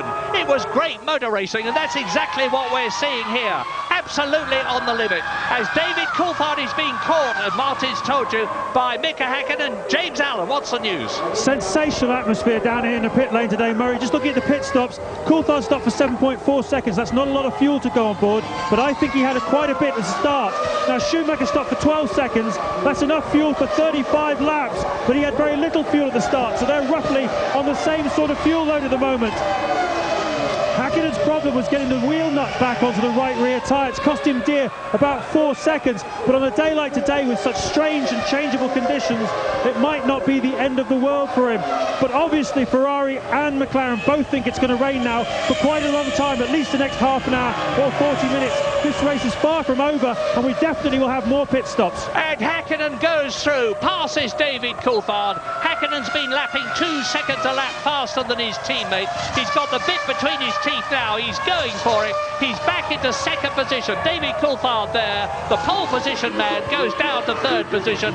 But Mika Häkkinen is some 12 seconds behind race leader Michael Schumacher on lap 21. David Coulthard was looking down in the cockpit there at some point, but normally he's the man in the rain. He was he's normally absolutely flying. Remember Manicourt last year, where he just scampered off into the distance, and even here.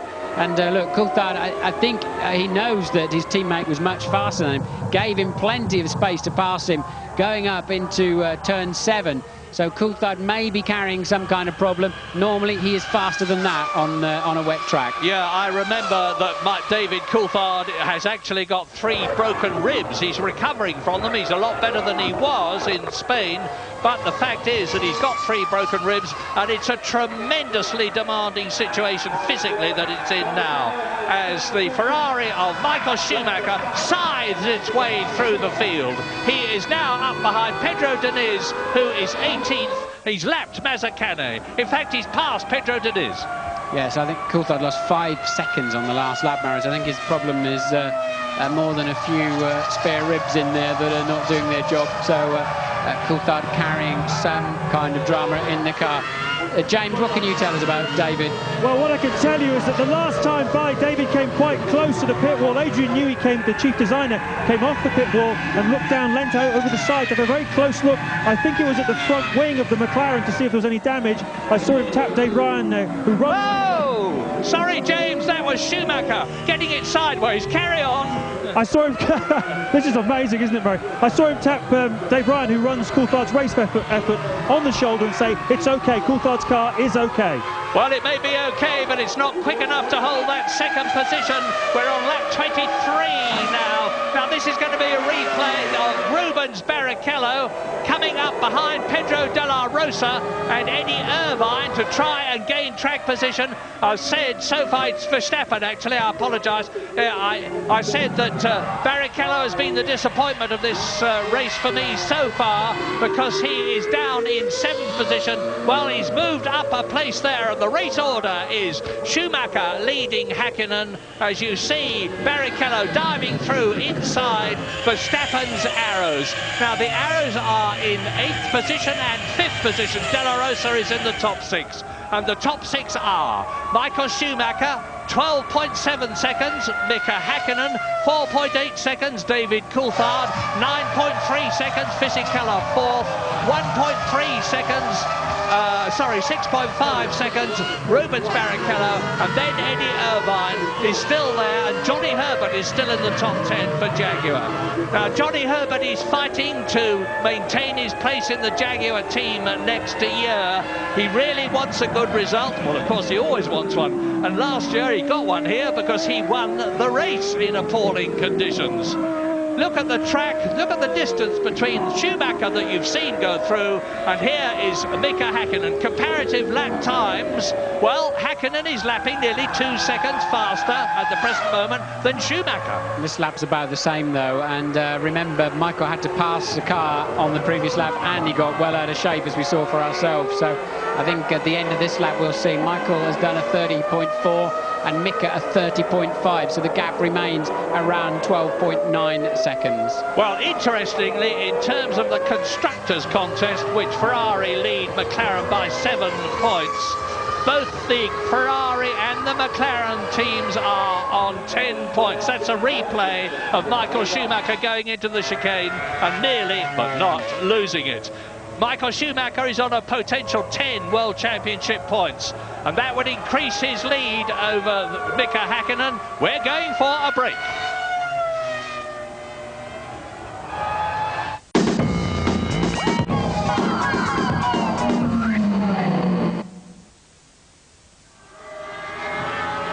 Lap 26, look at this replay of Michael Schumacher leading the race by 16 seconds, recovering from that half spin and keeping ahead of Mika Häkkinen second. David Coulthard is now 25 seconds behind the race leader and being caught by 4th place Fisichella. 5th is Rubens Barrichello, storming his way up from 8th in the second Ferrari. Pedro de la Rosa is 6th for Arrows in the points. Eddie Irvine is 7th for Jaguar. Jos Verstappen is 8th for Arrows, so both the Arrows are in the top 8. Johnny Herbert is now in 10th position because he's been caught and passed by Ralph Schumacher. Now, Jenson Button is in 14th position. Retirements, only 2 so far, and sadly it's the 2 Jordans. Jarno Trulli went out right at the beginning, and Heinz-Harald Frentzen had a major engine blowout, and he went out very early indeed.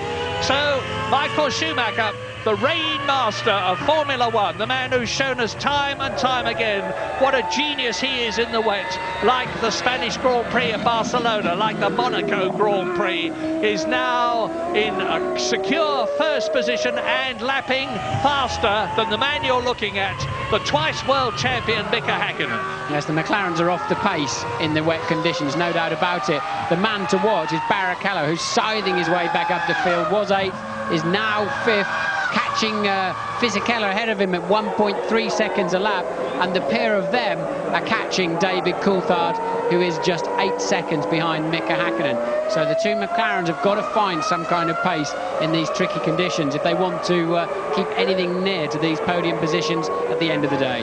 Well, I've seen much, much worse conditions than this in the wet, and I'm not belittling the conditions now. But we're not getting those gigantic roosters. Well, we are as I talk now, and the Ferrari goes into some pretty deep water.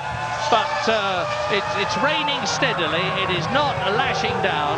And Michael Schumacher, with a clear track in front of him now, is lapping at about 1 minute 29.1, which is almost a full second faster than Mika Häkkinen. And this is where the fact that Michael Schumacher is the best of the day is very much underlined. And there is, you can see the arrows being chased very hard indeed by Ralf Schumacher's Williams. That's Verstappen in 8th position. Ralf Schumacher in 9th position. Behind them is Johnny Herbert. Ahead of them is Eddie Irvine. And we're hearing news that Schumacher may be coming in. Ralf Schumacher may be coming into the pits. This is the 28th lap. This is what I was talking about having enough fuel on board to have a decent window, because there's nothing worse than having to come in to change your tyres and then several laps later coming in again to put fuel in the car. It's a double negative, but often there's no way around it unless you run the car just ridiculously heavy at all conditions. And now with Barrichello into 5th position and on a potential 2 World Championship points, Ferrari have got potentially more points for the Constructors' Championship here in Europe than McLaren have. Barrichello is doing a superb job, and so is Verstappen, because Verstappen in the orange arrows pursued by the white Williams of Ralf Schumacher, who tries to go through on the inside and has to run wide as Verstappen retains his line. They're both closing up on Eddie Irvine and the Jaguar, who's holding that 7th position. It's quite conceivable that here, for the first time in the year 2000, well, first time ever, we're going to see a Jaguar get a Formula 1 World Championship point. Fingers crossed. The problem is for the driver in front, unless you're in a very slow corner where the spray just curiously just fades down and all of a sudden you can see what's going on around you and see something in your mirrors at any kind of speed over, let's say, 70, 80 miles an hour, you cannot see a thing behind you. So if a driver takes a stab at you unexpectedly, it's so easy for you just to drive in and take your normal line, especially in these conditions where you're really needing maximum concentration on the few meters of track ahead of you, rather than in the dry where you're looking down the road a little bit further. Well, 16 seconds is the gap now between the man you're watching, Michael Schumacher. He has already won 3 Grand Prix this year. There is Mika Häkkinen, who's won 1. Schumacher, of course, did the hat-trick, got the treble, the first 3 races in Australia, Brazil, and the San Marino Grand Prix at Imola. Then David Coulthard won at Silverstone in those appalling weather conditions for the people who were trying to get there, although the track was dry. Remember that. This is the first wet race we've had this year. And then Mika Häkkinen won in Spain. So it's 3 to Ferrari, 2 to McLaren so far. And the World Championship well and truly alive, but not this race for Mika Salo, because he is out of it from 13th position. His teammate Pedro Diniz, 17th now, has been lapped. Something yellow in the gravel trap there as well, but I don't think it's a piece of Salo. I think it must be a piece of somebody else. I think it's his nose. Oh, I was going to say it's his nose cone, but it's off something else. Something else early in the race, but there's no way out of there in a Formula 1 car, that's for sure. Mika Salo in a much improved Sauber this year, but their usual problem is that they start well and then start to deteriorate with a lack of development. But they've changed the management personnel and the technical personnel at Hinwil in Switzerland, and things were actually looking much better for Sauber, but not here at the moment, as David Coulthard in 3rd position is seeing, or will be seeing soon, Giancarlo Fisichella in Benetton, the man who was 2nd in Brazil, getting closer and closer to the McLaren. There's about half a second in it.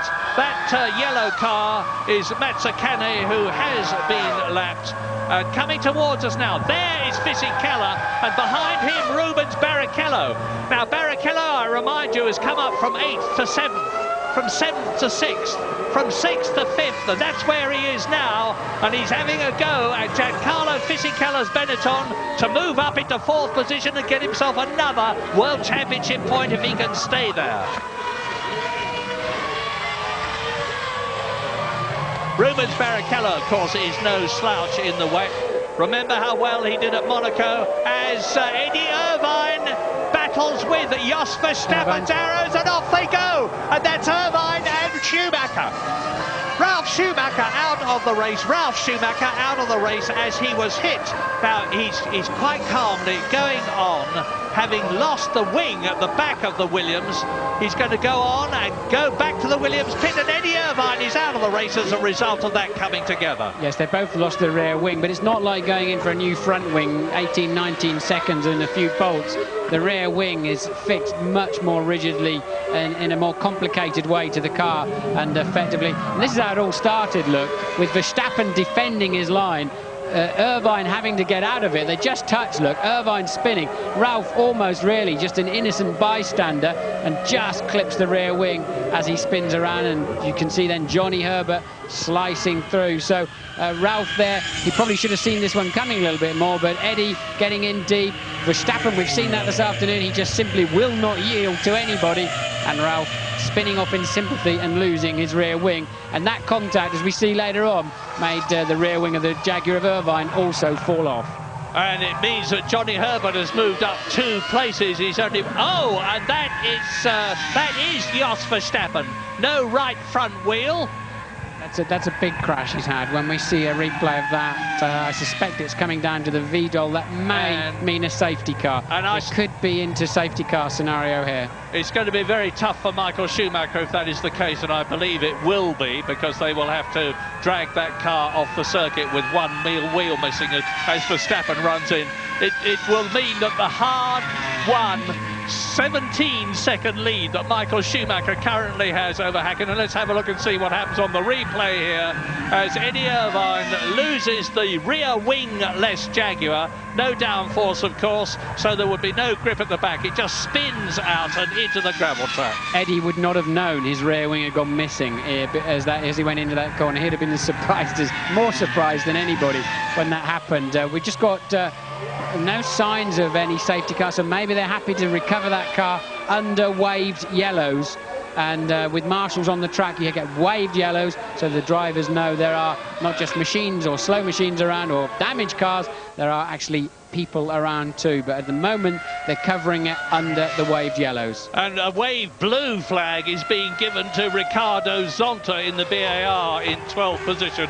And that means there's somebody faster coming up behind you who wants to lap you. Get out of the way. And that's ever likely to be well, it is now. Michael Schumacher is past Zonta. So here we are, lap 32, which is just about getting on for half distance. Michael Schumacher that you're looking at with no signs of the safety car coming out, to his immense relief, not that he'll know about it, is 18 seconds ahead of Hakkinen, who is 19 seconds ahead of Coulthard, who is 7 seconds ahead of Fisichella, who has got Barrichello right behind him in 5th place. De La Rosa in the arrows is still in the points at 6th. Johnny Herbert, Jaguar, is 7th, and remember, he won the race last year for Stewart. Jacques Villeneuve is 8th, Valesi is 9th, Button is in 10th position, Alexander Wurz is 11th, and Ricardo Zonta 12th has been lapped. One of those days for Jenson Button to hang around, because he could get a point, even though he's had a difficult race. I think there was some kind of drama on one lap where he lost something around 1.5 minutes in the first section of one of the laps, but if he hangs around, he might still get a point or two this afternoon. You saw a rider on the back of a scooter while Murray was talking. I think that was a quick shot of Ralf Schumacher getting a lift back to the pit. He clearly decided, and Barrichello is through. Barrichello is past Fisichella, and now he will just home in on Coulthard, who's clearly nursing some kind of drama because he's 2 to 3 seconds off the pace of the leaders, and Barrichello will now just zoom into the back of Coulthard's McLaren. And as I've said before, we can surmise that David Coulthard in 3rd place has got a problem. We don't know what it is. Ferrari will know, McLaren will know, of course, because they will be in radio contact with. This is a replay as they come up to the chicane of Fisichella, seeing Barrichello dive up the inside of him. The Italian yields, and away they go. So that is the position, with Rubens Barrichello now up into 4th place on lap 33, half distance. Come back soon after the break.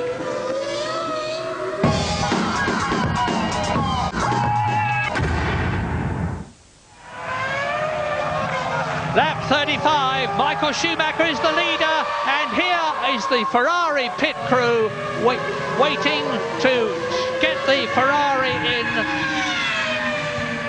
Here is Michael Schumacher, and here is Rubens Barrichello in the second Ferrari.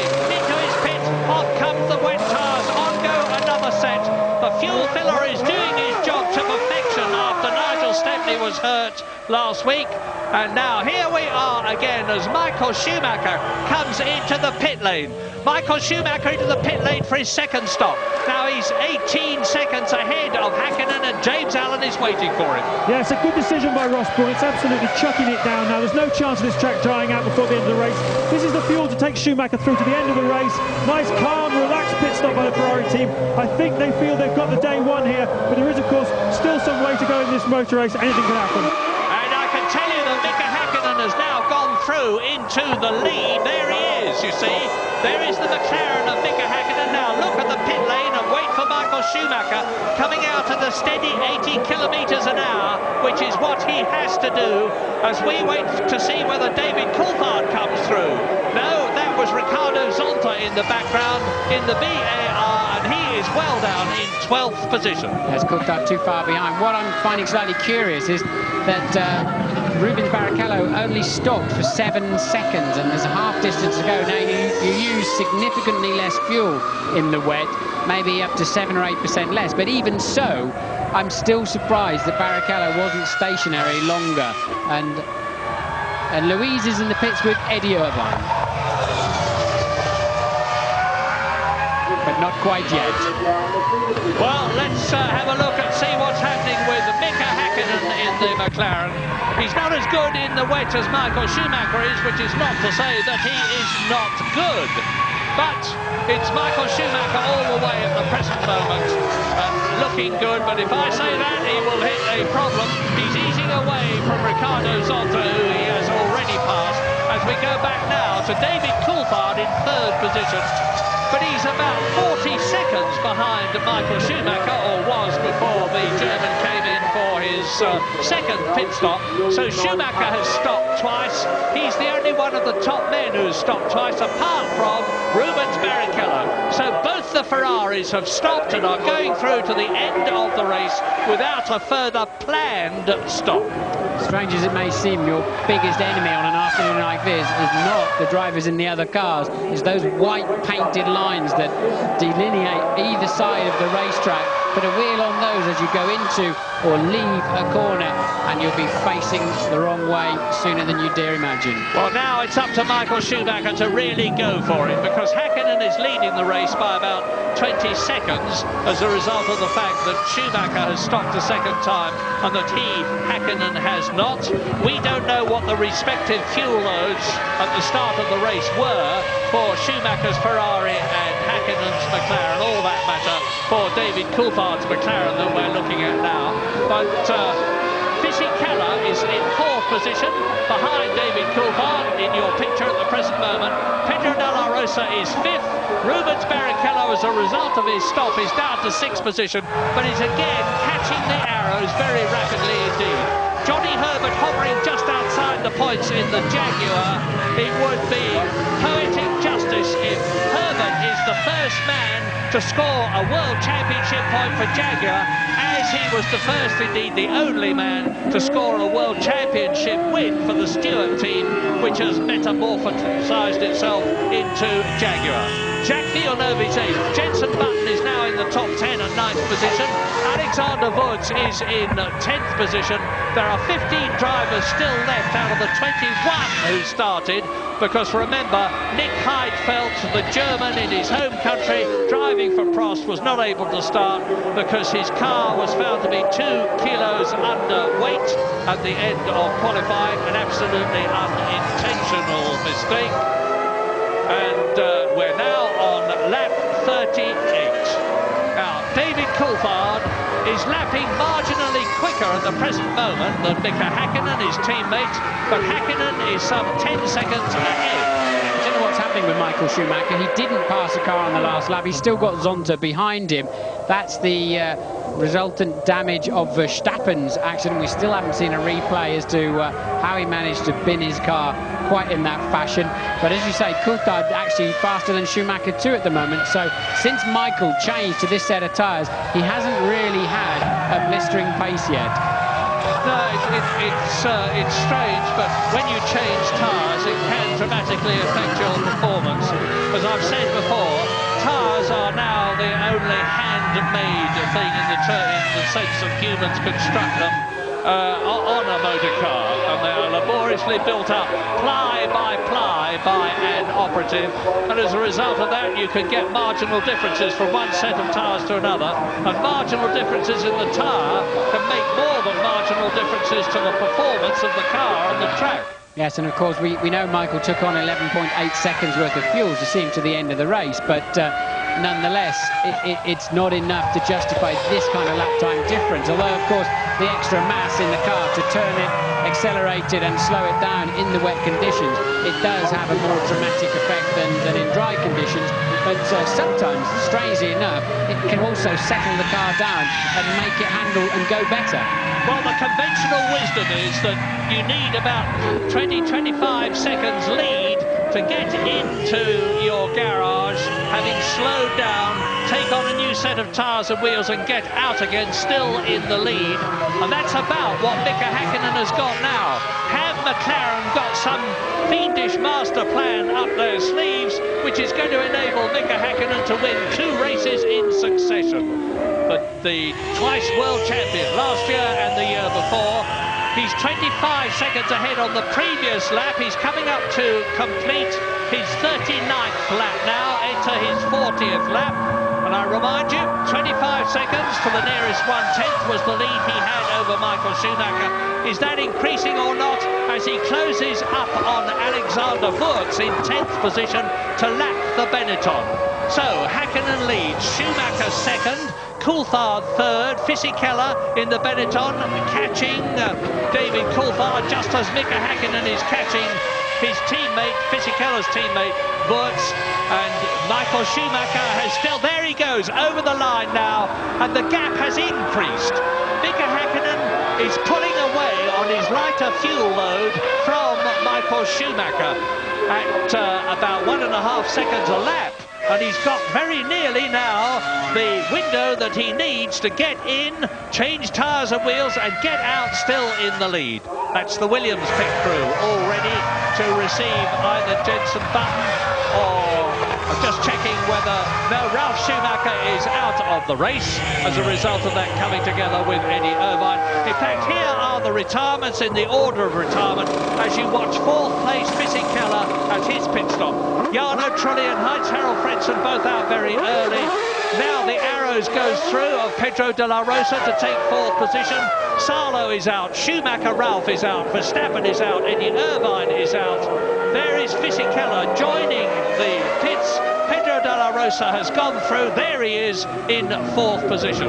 So a terrific drive by Pedro de la Rosa, and everybody in Arrows will be keeping their fingers crossed because they have yet to score a World Championship point this year. Well, to give Mika Häkkinen track position when he makes his necessary one more stop, I think he needs over half a minute. You see the end of Jenson Button's second stop of the afternoon, and again full to the end of the race, of course. But I think Mika Häkkinen, whoops, Jenson, calm down a bit. I think Mika Häkkinen needs well over half a minute to make sure he's got track position on Michael Schumacher. And Michael Schumacher's just pegged the gap back a little bit. Hope Jenson's seen him coming, and he has. Yeah, and you probably noticed that as Jenson Button exited the pit lane, the fuel filler flap was still up. That is because the new electronic regulations require the fuel flap to be up and the tail light to be flashing until second gear has been engaged. Yes, and Mika Häkkinen is being held up, the race leader. Now he's let him through. That has cost Häkkinen quite a lot of very crucial time at this part of the race, where, as I said, he needs a window to make his pit stop and get out ahead of Michael Schumacher. He's had 2 very, very poor laps following Fisichella. Yeah, it's lost him at least a couple of seconds. The lead of Mika Häkkinen that you're looking at has come down from 27 seconds to about 25 seconds. It's going to be a very close run for lap 41, 67 lap race. Häkkinen leads Schumacher. Coulthard is still third, being caught by De La Rosa, but only at the rate of about a tenth of a second a lap. Barrichello is still fifth, but he's right behind De La Rosa and will, I soon predict, be up into fourth place again. This is Wurz coming in from top 10, and Louise Good. So there is Alexander Wurz, 9th position when he came in. Jenson Button, I think, may well get that 9th position back. He was ahead of Wurz before he came into the pits. And Johnny Herbert in 7th position, in 8th position, because Villeneuve's got ahead of him, is about to be lapped by the Flying Finn, as he calls himself, Mika Häkkinen. And news from Louise Goodman, who's with Eddie Irvine. Yes, I am now. Thankfully, this rain getting into my electrics as well as everything else. Eddie, Tuttle back there, were you aware that the fact that you'd lost your rear wing? I looked in the mirror, I checked the rear car, everything looked okay, but obviously it wasn't. And then I obviously went down the next straight. So I'm surprised, because normally you would notice the rear being very, very light, which it wasn't, so strange. Running strongly until then, the team seemed to pull up their performance this weekend. Yeah, we haven't been bad. You know, this sort of circuit suits the car. It's a bit light on the rear end, and the qualifying went reasonably well, and I think the race was going reasonably well. The wet, we definitely had the car on dry settings, which wasn't exactly ideal, but it was hard work. It was really hard work. The rear end kept going all the time, so I was really working hard to stay where I was. Cheers, Eddie. Johnny Herbert, Eddie Irvine's teammate, coming into the pits from 8th position for his second stop of the day. Consistent rain now, Murray, really. Not heavy rain. I don't expect a lot of standing water or aquaplaning, especially online. I think if they move offline, you see a little bit more of that, but it tracked the drains reasonably well.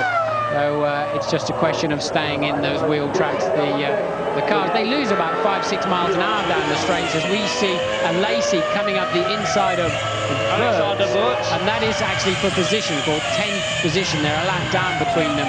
But lifting all that water up into the air, the tyres are lifting bucket loads of water into the sky effectively, and that takes a lot of energy, a lot of power, and you lose quite a lot of straight line speed because of that. Now Häkkinen's got his work cut out, because he's coming up to Jacques Villeneuve, who is 7th, who is trying to get past Fisichella's blue Benetton in 6th position. And Villeneuve will be concentrating on getting past Fisichella, not on letting Mika Häkkinen through. Now, there's very little difference between their lap times, but every tenth of a second that Mika Häkkinen loses to Michael Schumacher, who's 25 seconds behind him now, is going to be absolutely critical when the Finn comes in for his second, we presume, and last pit stop. Because I can't believe he is not going through.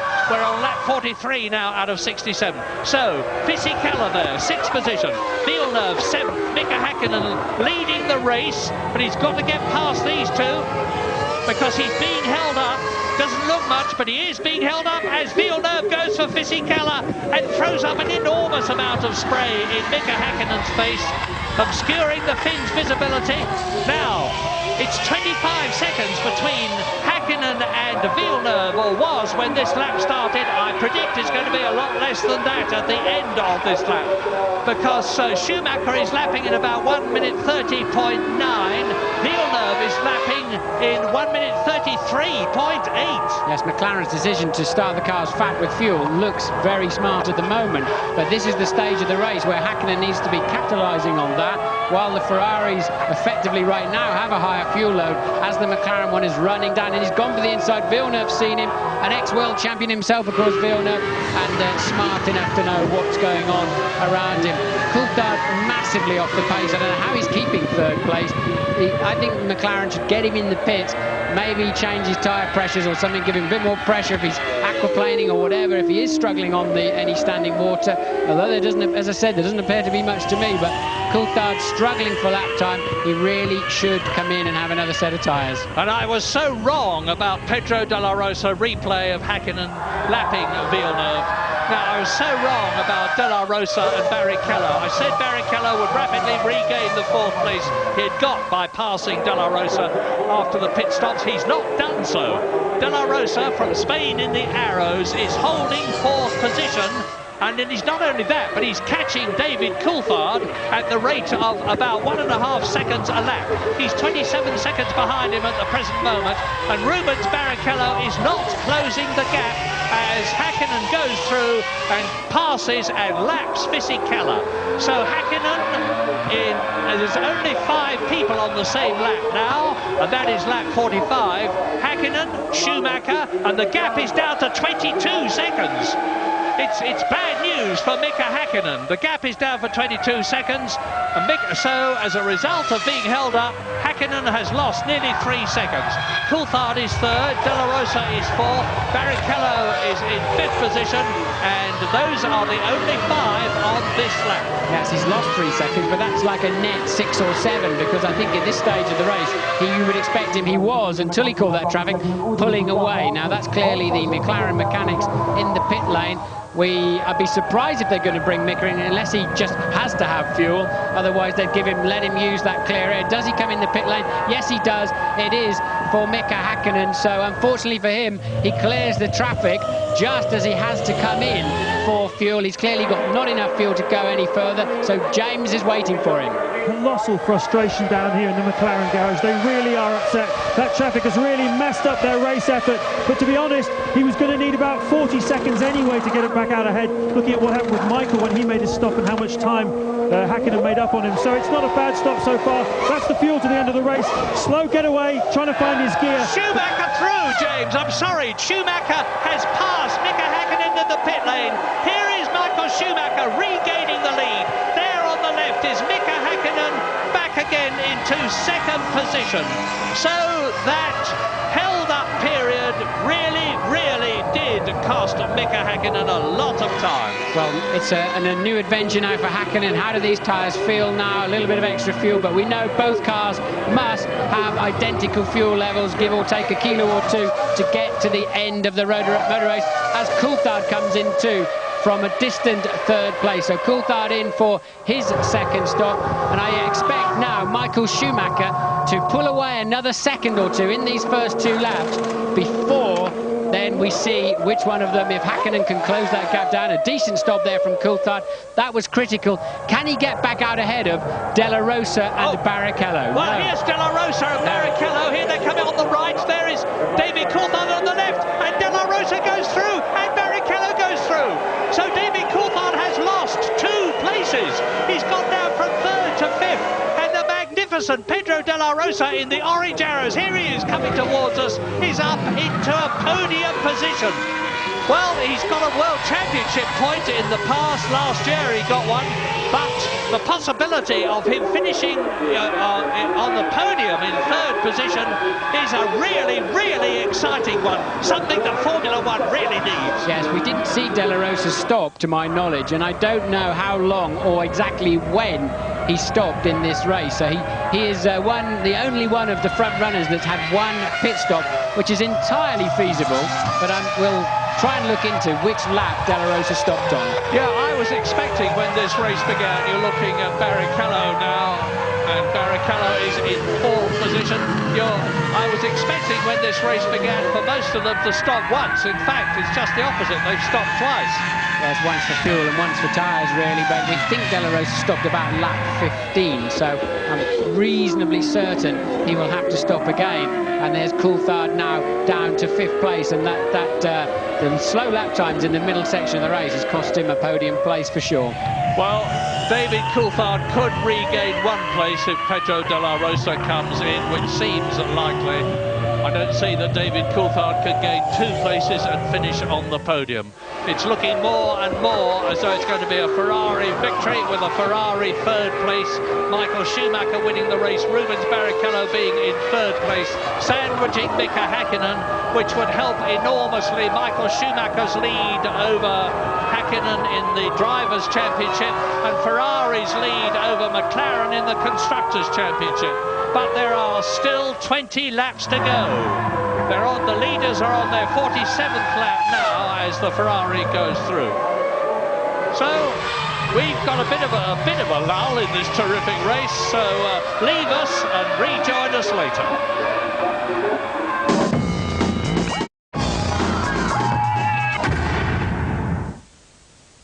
Lap 49, Pedro de la Rosa, having driven magnificently in third position, comes in for his second pit stop. Barrichello is up into third. Ferrari's first and third, sandwiching Mika Häkkinen. News from Louise Goodman. Yeah, down in the Arrows garage, I can tell you they're loving it. So well they would.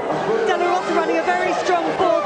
When you bear in mind that his car is fully set up for the dry conditions, it really puts into perspective the guys doing a great job. They've been constantly monitoring the weather. It's to carry on raining right till the end of the race, but he's in 5 Rosa through to the end of the race, and hopefully he's going to keep that fourth position.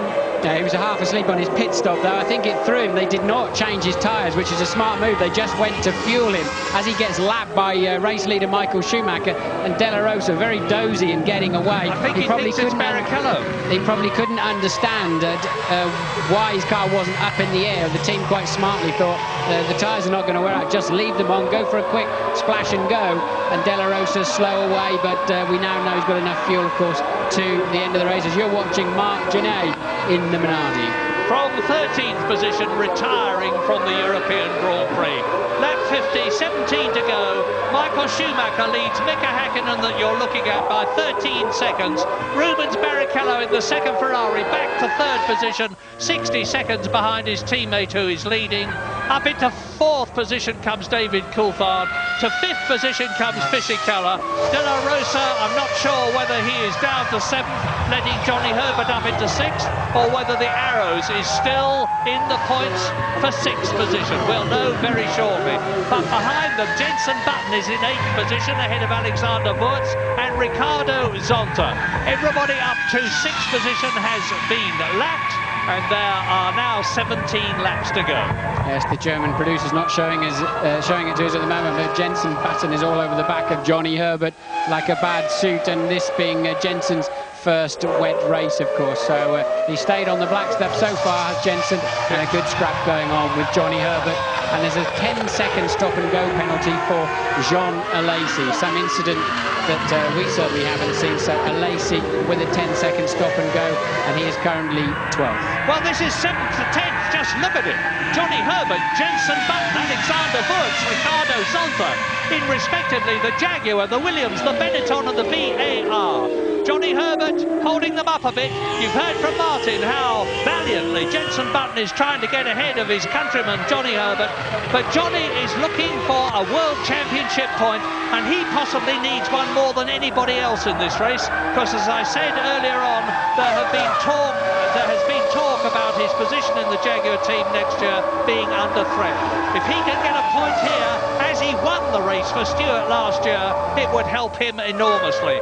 Now Zonta comes in, he's peeled off from the back, he's come in for his second pit stop in the BAR, and of course that's reduced the battle that was ahead of him to 3 men, Johnny Herbert and Button and Wurz. Well, that was pretty gormless as well. He just wandered into his pit. He's not in the centre of it at all, ran into his jack man, into the jack itself. I mean, just wake up. Well, you can see how the cars are slipping and sliding in these conditions. Just imagine being in the car, an enormous noise going on behind you, you're fighting for grip, there's 800 horsepower being pumped out. Just the merest whiff of too much throttle and you can be off the circuit. And we're seeing again, as we have seen so many times in the past, how superlatively good Michael Schumacher is in the wet. Now, that's the Ferrari pit crew coming out. Now, I wonder if they short-filled Barrichello's car, because 7 seconds, in my view, was not enough. And what is that going on? That's De Nitz taking Zonta, who's just made a pit stop for 10th place. But I'm wondering why Ferrari can really, I think, we know Michael took 11.8 seconds of fuel. I think yes, it's Barrichello, look, coming in. I was right about that. I just didn't think they put enough fuel in his car.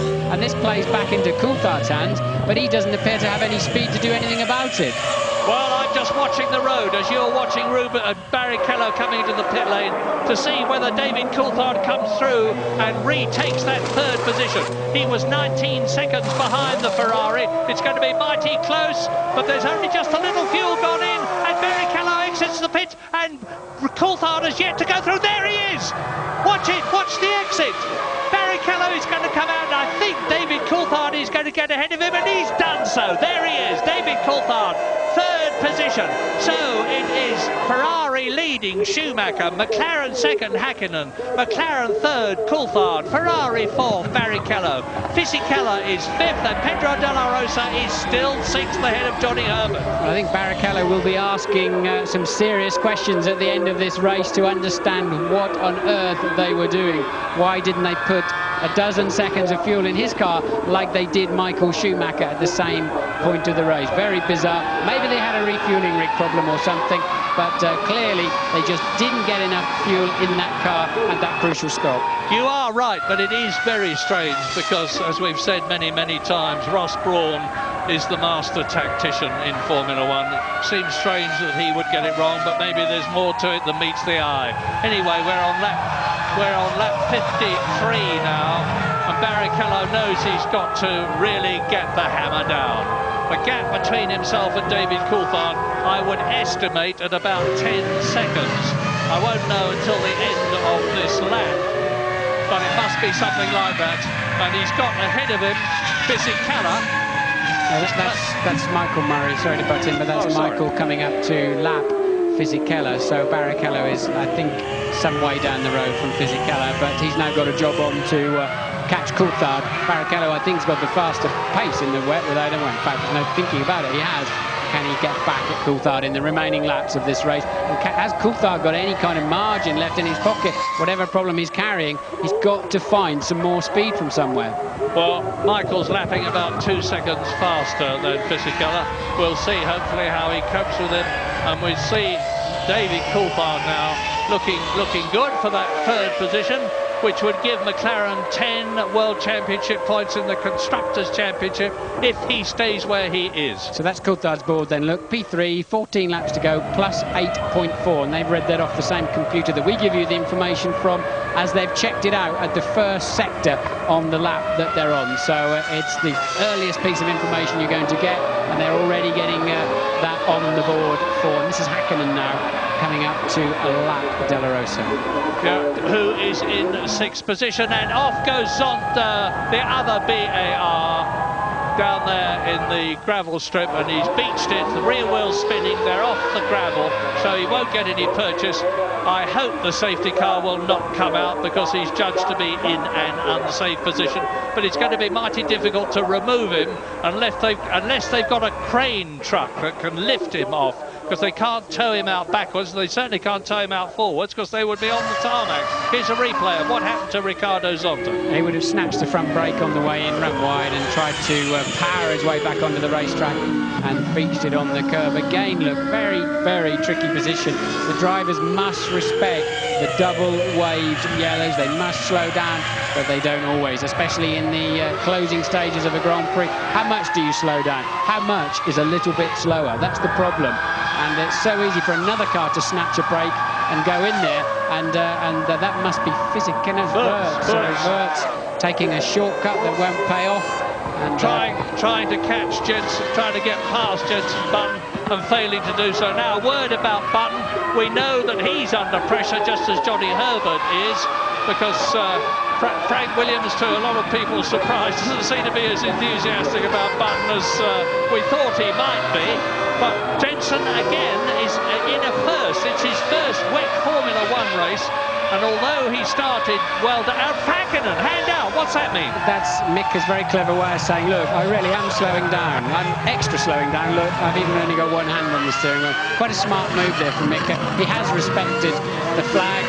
He does, like all the drivers, he does respect the job that the marshals do. They risk their lives for our safety, but he's making sure that the FIA, that the people who control the race see it without question. Yeah, good thinking, and he was doing it, of course, because he had seen Zonta's car in the gravel. As we watch the Ferrari of Rubens Barrichello, now we'll see whether he's catching David Coulthard. The gap was 8.5 seconds between Barrichello in fourth position and Coulthard in third. Well, he is catching him, but not quickly. 8.3 seconds as we leave the Nürburgring. That's just a quick replay there of Häkkinen just demonstrating to... He's not really talking to the marshals on the corner, he's talking to the stewards of the race who are watching this on TV. Now we'll go to the break, back very shortly.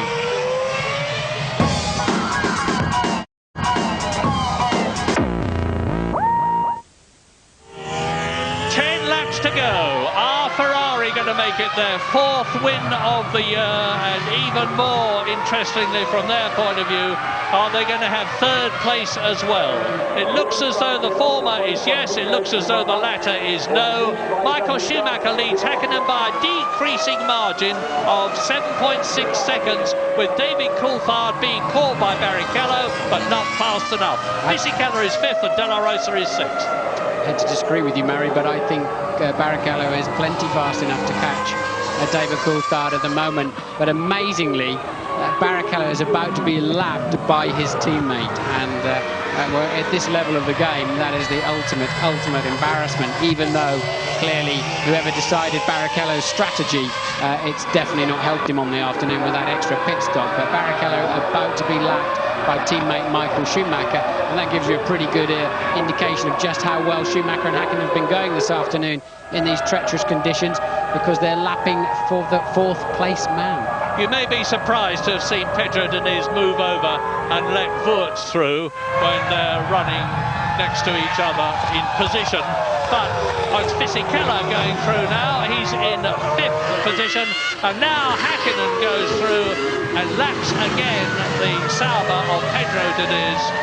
So Giancarlo Fisichella has been lapped. Here is Mika Häkkinen storming up behind him on the 58th lap out of 67. This has been a terrible lap for Mika Häkkinen. He's lost over 2 seconds passing those, passing the Sauber on this lap to Michael Schumacher. And this is why, look, you have to hover. You can't just drill it in there just in case he turns in on you. You've got to be more positive if you're letting somebody through and give them more than a car and a half to go at. And Michael has now lapped Barrichello. That's not going to help Barrichello's cause much, unless Michael can also lap Coulthard and hold him up in some way, which is he's more than capable of doing and understanding. But he's only 10 seconds ahead of Mika Häkkinen, so he hasn't got that much of a comfort zone. I remember once when Michael Schumacher actually backed off as he was winning a race to help his brother, who was then driving for the Jordan team. No question of that, of course, at this race, when Mika Häkkinen is treading so comparatively closely on his heels, watched by Ron Dennis on the McLaren pit lane position. This happened to me in Hungary when I was driving for McLaren. I was running 3rd, and I let Michael ease past me, trying to hide my problems, but he spotted that I'd got a problem, backed off. He made me unlap myself, and then his teammate overtook my stricken car on the very last lap and booted me off the podium. That was Verstappen, as it happens, when they were both at Benetton. So Michael is very good at thinking about what's going on around him. Yeah, people think that you just jump in the racing car and go absolutely flat out. You're probably at about 90% of your potential, and you're thinking all the time, and the actual racing actions are, if not automatic, getting that way when you're at the level that people like Schumacher, Ralph and Michael and Mika Häkkinen are at. So we're into the 60s now, lap 60 out of 67, and if this race concludes the way it is now, and Barrichello is continuing, as Martin's rightly pointed out, to close up on David Coulthard. Not terribly quickly, but he is getting closer all the time. It's going to be Ferrari's 1st and 4th, but it might be Ferrari 1st and 3rd. Yes, Barrichello curiously lost a lot of time on the last lap being lapped by his teammates. So that didn't help his cause very much, and definitely played into David Coulthard's hands. But Barrichello still has got the speed, but he's going to be somewhat deflated seeing another scarlet car whiz past him. So let's assume that Michael Schumacher wins at this race. Whoa! It's the white line I was telling you about. He won't do it if there's much more of that and it gets worse. But let's assume he wins it, Martin. Is it going to be Michael Schumacher's skill, the Ferrari's performance, or the Ferrari team's strategy? I think it's a combination of everything, but I think Michael has been pretty supreme this afternoon. His strategies have been different, but I don't think there's been much of an advantage. They both pitted roughly the same time for wets and refueling, etc., etc. So you have to say, on the afternoon, Michael has made a better fist of it. I think right from the beginning, as soon as it started to spit with rain, it was clear to see the Ferrari was better suited to the tricky conditions. Well, it's going to be mighty close for third position, because Barrichello has nipped another second out of David Coulthard's lead over him. David Coulthard is third, and Barrichello's got the gap down now to 6 seconds with 6 laps to go, including the one they're on. Yes, now this is very, very interesting, because to get to Michael Schumacher, Häkkinen has got to lap Schumacher's teammate, and to keep, I mean, Häkkinen's really homing in on Schumacher at the moment. To keep Häkkinen away, he's got to leapfrog Häkkinen's teammate to lap him. So Coulthard might come into play in this race yet, and also Barrichello can do a pretty good job of spoiling Mika Häkkinen's race. Either which way, I think it could play into Coulthard's hands, and we could see a little bit of argy-bargy with people unintentionally, in inverted commas, holding other people up. What we don't know, of course, is to what extent, if any, Michael Schumacher has got something in reserve.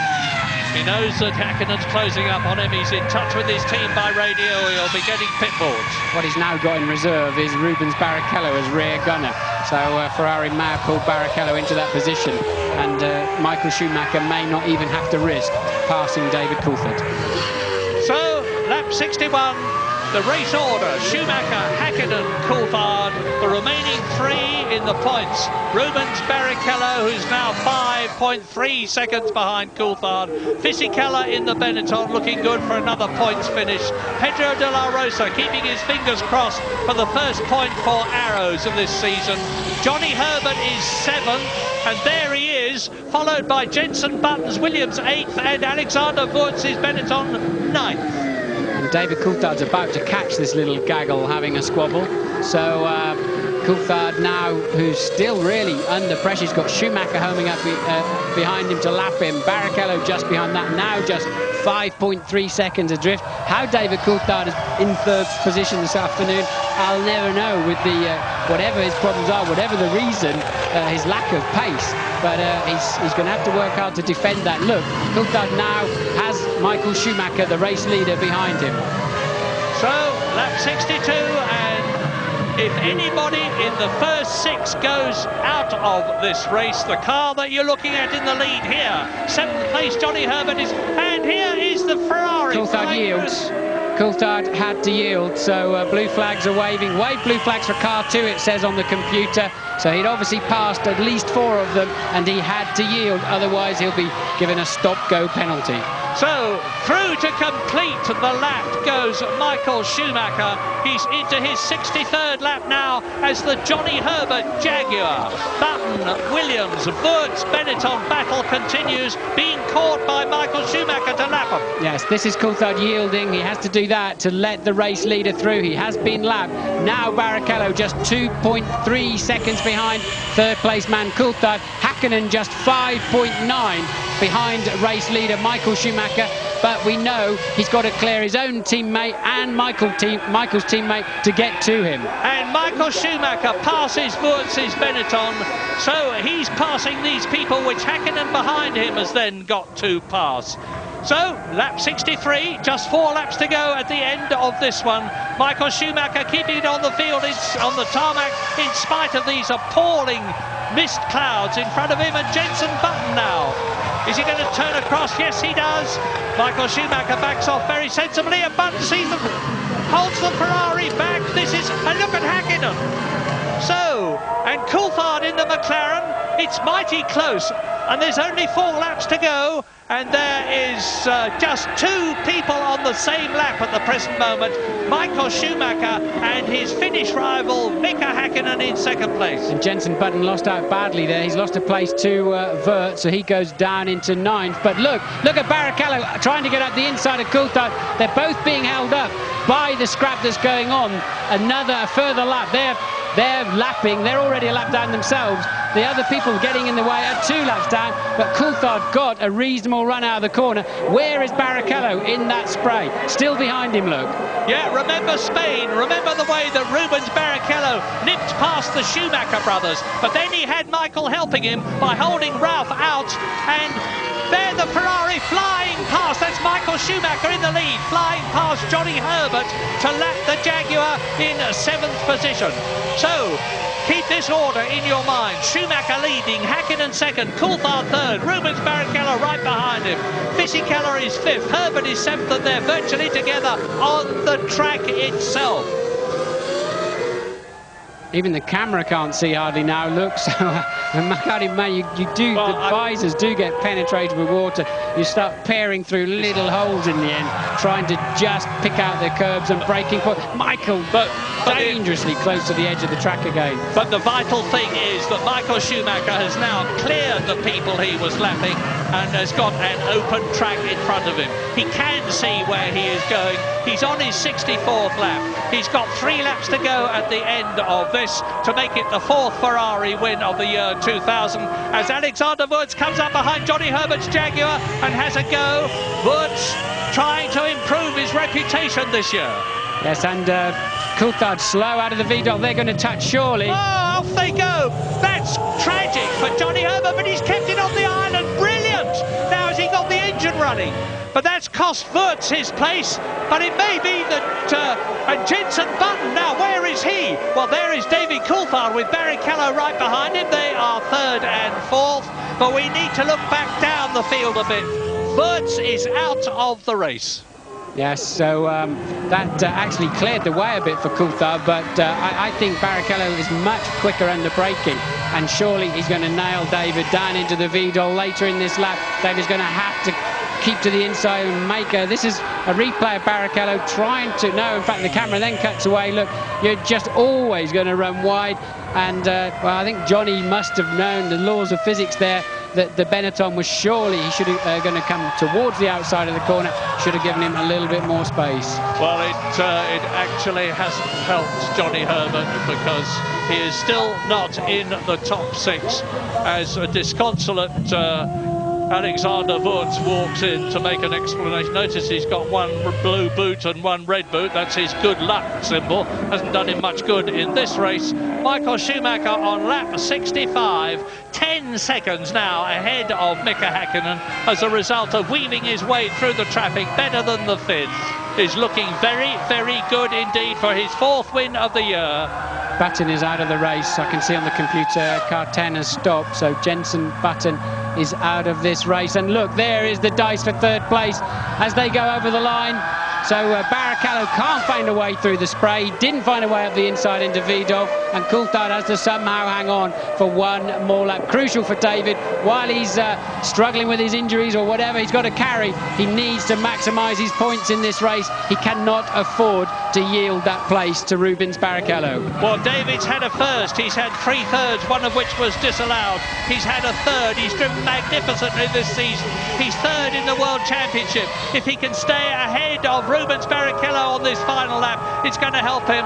On this last lap for 1, it's going to help him as the Ferrari technicians look anxiously at their monitors, and Michael Schumacher is on his 66th and last lap but 1.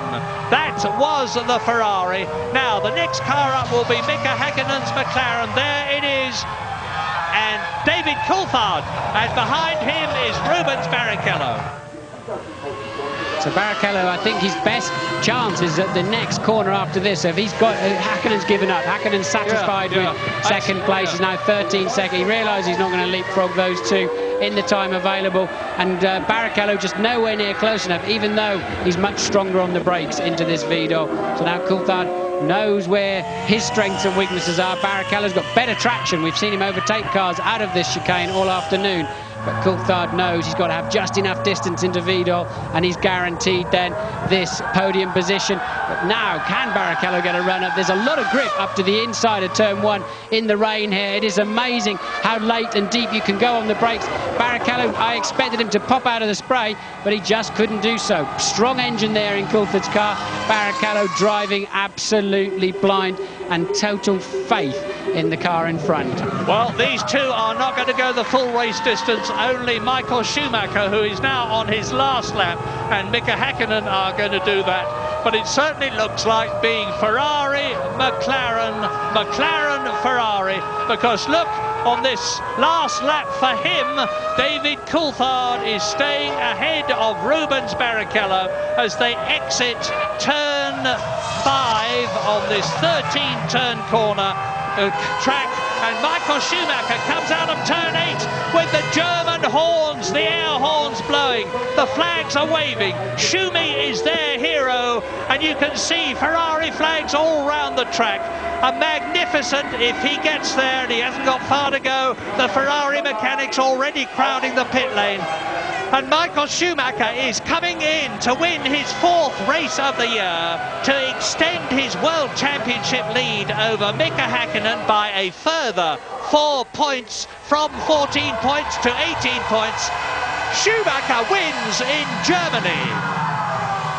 And Coulthard, I think, is going to maintain the 3rd. He took a 2nd somewhere out of Barrichello, and there's Coulthard 3rd, Barrichello 4th, and curiously 2nd place man coming over the line now, nearly a lap ahead. So Häkkinen, a slightly disconsolate cruise over the line. Great drive from Michael Schumacher. And with Pedro de la Rosa in 6th position in the Arrows, behind Fisichella in 5th place, it means to say that Arrows magnificently in their newly liveried bright orange motor car have finished in the points for the first time this year to give Pedro de la Rosa his 2nd World Championship point in his 2nd year of Grand Prix racing. A very, very happy Ferrari team.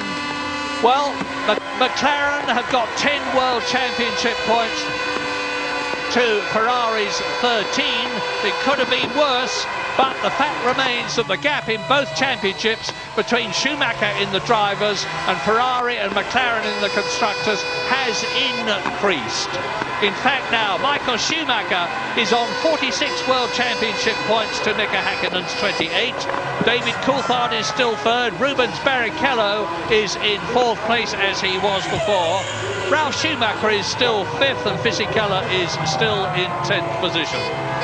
Well, as ever in Grand Prix racing in Formula 1, a wet race, particularly one that starts off dry and becomes wet all the other way round, has turned out to be immensely exciting and dramatic, and it really does look as though the tide after all these years has turned for Ferrari, led by the little man that you see walking into the Ferrari garage, Jean Todt, the Frenchman, who recruited Ross Brawn, the Englishman, Rory Byrne, the South African, Michael Schumacher, the German, to help him bring Ferrari back to the front, and he's certainly done it here. Important day for Ferrari, because clearly McLaren were gathering pace and coming back at them with some energy after those dominant 3 wins by Michael in the first 3 races. And Ferrari today have nailed that. They've stopped that march, and I think it was a very significant day in this year's World Championship.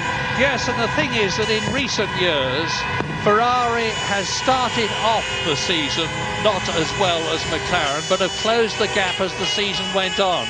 This year, it's been just the reverse. They started off tremendously strongly with those 3 successive victories, then lost the next 2 races to David Coulthard for McLaren and Mika Häkkinen for McLaren, and have now won the 6th. There's 17 races in the series. We've got a new race in America, the 15th race of the year, in the 3rd week of September. And it looks as though the championship is going to get more and more exciting, because McLaren at Woking with Mercedes-Benz power will not give up. Led by Ron Dennis, they've got years and years of experience, and they know that the championship is never over until it's over.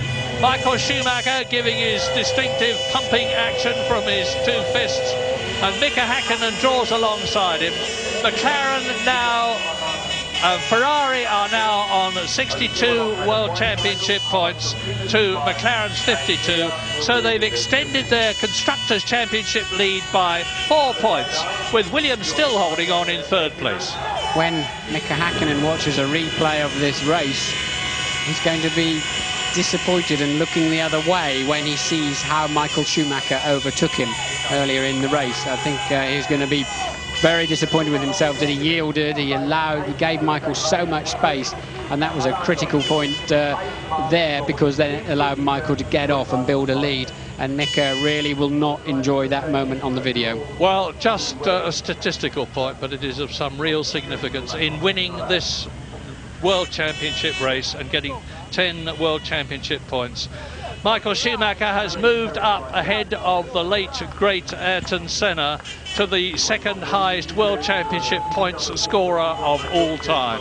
He now has 618 points and has been bested so far only by 4 times world champion Alain Prost, who is here to see his Prost team driver, the only one, Jean Alesi, finish in 9th position, with Nick Heidfeld not being allowed to start the race due to his car being underweight at the end of qualifying. So, the results of the European Grand Prix at the Nürburgring: a Ferrari triumph. Michael Schumacher wins from the 2 McLarens of Mika Häkkinen and David Coulthard, and his teammate Rubens Barrichello 4th. Giancarlo Fisichella for Benetton has got 2 World Championship points for 5th place. De La Rosa, a magnificent single point, their first this year for Arrows. Pedro Diniz in 7th place for Sauber. Gaston Mazzacane, the Argentine driver, in 8th position for Minardi, ahead of Jean Alesi. Jenson Button is going to be classified 10th, although he's 5 laps down. Johnny Herbert will be classified 11th after his retirement, and Alexander Wurz 12th. And then all the rest have retired, particularly, notably, and very sadly, for what's turning out not to be a good season for them, the 2 Jordans of Jarno Trulli and Heinz-Harald Frentzen. Jordan were 3rd in the Constructors' Championship last year.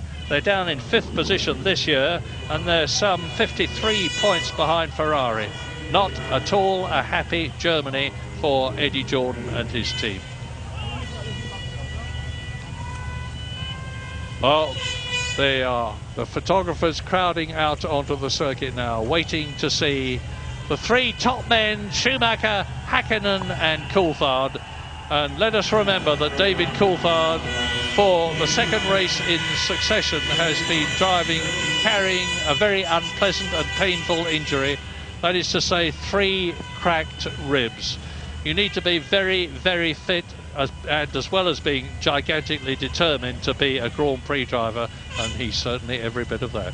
21 starters, 9 finishers, and to add insult to injury, they're now going to stand on the podium and get even more wet, but I don't think they'll mind too much. I think Schumi's going to be the happiest man up there. Häkkinen, he's going to be disappointed to lose more ground to Michael Schumacher, and that's Mrs. Michael Schumacher we're looking at now. Coulthard, I think, will be amazingly relieved and surprised to end up in 3rd place in this Grand Prix. Corinna Schumacher, there are 2 little Schumachers at home in Switzerland, where the gigantically wealthy Michael Schumacher lives for all sorts of reasons, not the least of which, I suspect, is that it helps him from a taxation point of view. Nothing wrong with that. Michael Schumacher then in the background, in a slow motion, with the fist up, that distinctive and familiar sign that we have seen in the past, adds yet another victory to his tally. That's his 39th Grand Prix win. He's been on the podium 76 times in his 132 Grand Prix. He's been on the podium for well over half the races in which he has competed. 1 race for Jordan, then for Benetton, where he was a double world champion, and now for Ferrari. Is he going to be this year's world champion? He could be. Michael Schumacher, the distinctive Schumacher leap, looking as ever delighted. And in Germany, the German national anthem.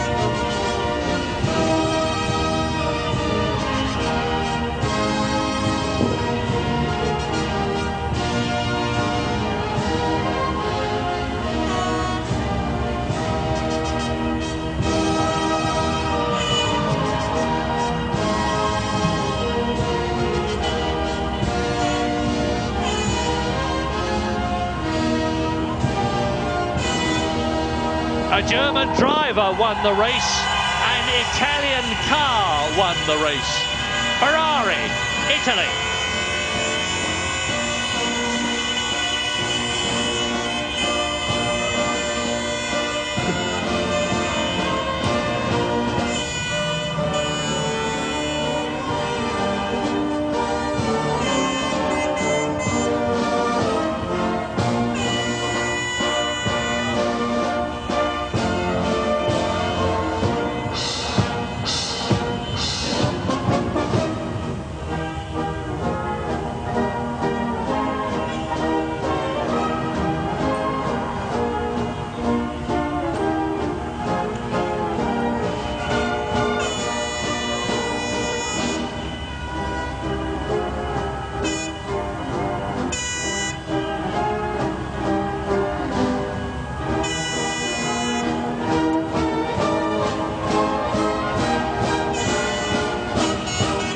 And understandably delighted, Michael Schumacher from Germany wins the European Grand Prix in Germany and will receive his trophy appropriately from the Chancellor of the Federal Republic of Germany, Gerhard Schröder.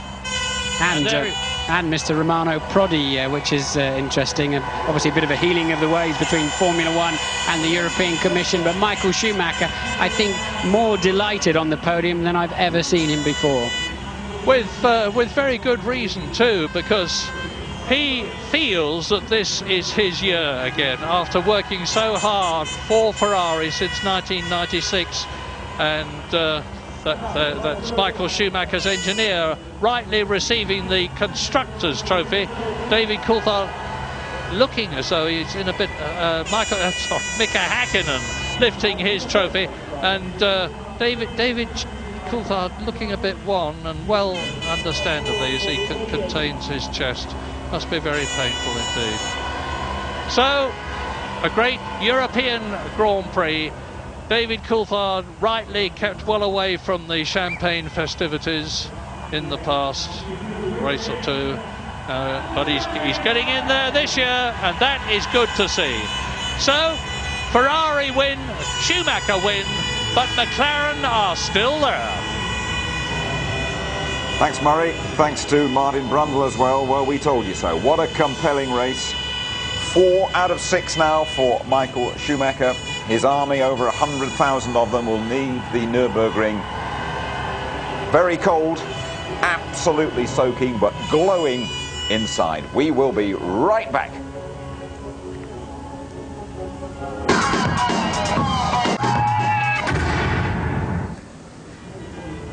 You're back with us at the Nürburgring, where Michael Schumacher has won the European Grand Prix for the 3rd time, delighting the old lady. And the two watching back at home, Tony Jardine, I would think as well, the 2 little ones that Murray was talking about.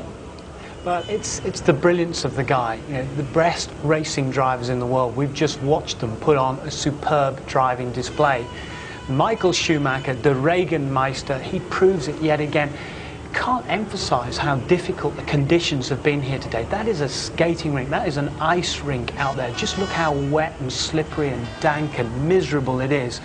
And you know, you're looking at slow-mo pictures now. Mika Häkkinen, he's not the best in the rain. Everyone knows Michael Schumacher is, but this guy did a brilliant job today as well. He started with heavier fuel, he hung on in there, and he's got 2nd place for all his efforts. And it really is Ferrari's day, Schumacher's day. We'll have to ask questions about Barrichello and what happened to him later on. OK, let's go straight to the press conference. Mika Häkkinen and David Coulthard. Michael, many congratulations on a great victory. Thank you. We could see the rain on TV, but what was it like to drive in such atrocious conditions out there? I mean, the only critical circumstance was when it started to rain and you were out on slicks. And obviously none of us front riders wanted to go into the pits and take the chance to pick up rain tires and find out you go slower, as it was not a clear rain yet. We knew it would come, but whether it was already this one or whether it would have stopped and start later on again, nobody knew. So it was difficult, but obviously some drivers took on rain tires, and as soon as we saw they go faster, we went straight in. Was there any problem with aquaplaning? There was a few times, yes, because especially with my last set. I did more than 30 laps, and I was pretty knackered at the end, and it was pretty difficult on certain parts, especially on the straight, but not as bad as what we have experienced in probably Silverstone. I think we have experienced very bad aquaplaning. Here it wasn't as bad. And your first pit stop was very slow. Did you have a problem, or was that a change of strategy? I don't know honestly what happened. I need to analyze. You guys, you have the opportunity to see everything from outside and see the times. I sit there and I don't even count. I just wait until the ready is there and I go. So I have no idea. Okay, thanks, Michael. Mika, was that the best start of your career? I'm sorry? Was that the best start of your career? Third to first, boom, straight in? No, not really. But one of the best, yes. I enjoyed the podcast start, yes. You just, as the lights went out, you hit the clutch perfect? Yeah, I knew that's the only chance, you know, what I have to do. And it's a great possibility to make a very good start, and you can immediately improve your position in a race. And I was happy to do that, because the disappointment what I had yesterday in qualifying was basically fixed. You had a lot of back markers towards the end of the race. Wirtz, Herbert, Button. If you hadn't had that problem, do you think you could have caught Michael by the end? I certainly would have get very close. I mean, I naturally understand that Michael could have pushed much more also. He could have gone maybe faster. But I would have gotten very, very close. Overtaking, I don't know. But obviously there is improvements what we could do in terms of back markers and with the blue flags. And today that situation, that problem wasn't helping me too much today. Okay, thank you, Mika. David, you lost 2 places at the start and then seemed to struggle with your car throughout. What was the problem? I really don't know at the moment, but Wright obviously missed the lights. I think my getaway itself wasn't too bad, but I was just slow to react. And straight away I was struggling with the rear of the car, which became even more difficult when it was in the damp conditions. And then, of course, once it went full wet, so it was definitely one of my most difficult races. So I guess in those circumstances, fortunate to get third. What sort of setup did you have on the car? Was it more towards dry? It was, yeah, a dry setup, but with the availability to make changes for the wet, you know, in the wing level when we came in for our stop. But I think whatever the problem I was having, it's a mechanical one, not an aerodynamic one. Well, I reckon those broken ribs are hurting him as well. We will be right back to complete our coverage of the European Grand Prix.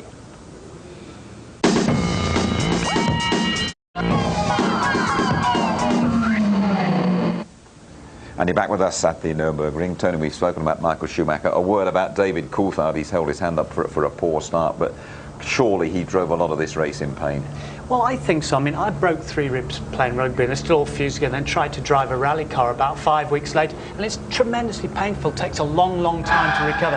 This guy, Coulthard, trying to hold off Rubens Barrichello for a podium place here, having to work overtime. He said then in the conference, the rear end getting away from him, one of his hardest races. Look at the pressure that he's literally soaking up, never mind the rain that's floating around in the cockpit there as well. We all thought that he was going to lose that place. That is a very, very brave effort and fantastic driving from both of them, in fact, but David Coulthard third. Absolutely. Let's have a word, shall we, with Rubens Barrichello, lapped, of course, by his teammate Michael Schumacher. Here he is with James. Painful then, after all that, to have seen Michael come through to lap you. You must have thought, why me? Yeah, because we had the same pace. We had I had a problem on downshift, but apart from that, I mean, he was behind me, and I reckon he was doing the same lap times. I had to let him by because of the blue flags, which is quite right, and the team ordered me to let him by. After that, I was behind him and I couldn't see anything, so I lost time again. So it was a shame today, but you know, we have what we deserve, and I think my time will come. Good old day for Ferrari. There wasn't it not so good again for Jaguar. Irvine taken out, and then Herbert, well, coming off second best against Alexander Wirtz, it seemed to me. Yeah, Herbert winning here last year when he was cloud watching, but this gaggle of cars behind them, up behind them is coming David Coulthard, Rubens Barrichello, Häkkinen's closing in. They've already let Schumacher through, but Wirtz diving on the inside there when he shouldn't really have done that, in my opinion. And his career is under the microscope. Herbert, perhaps his last year, he admitted this, maybe he said, I need to get some really good results. And unfortunately, that being ruined for him today as the pair of them gyrate off. We thought Herbert might have got out of jail there and got it going again, but he didn't. He stopped and Wirtz was out on the spot.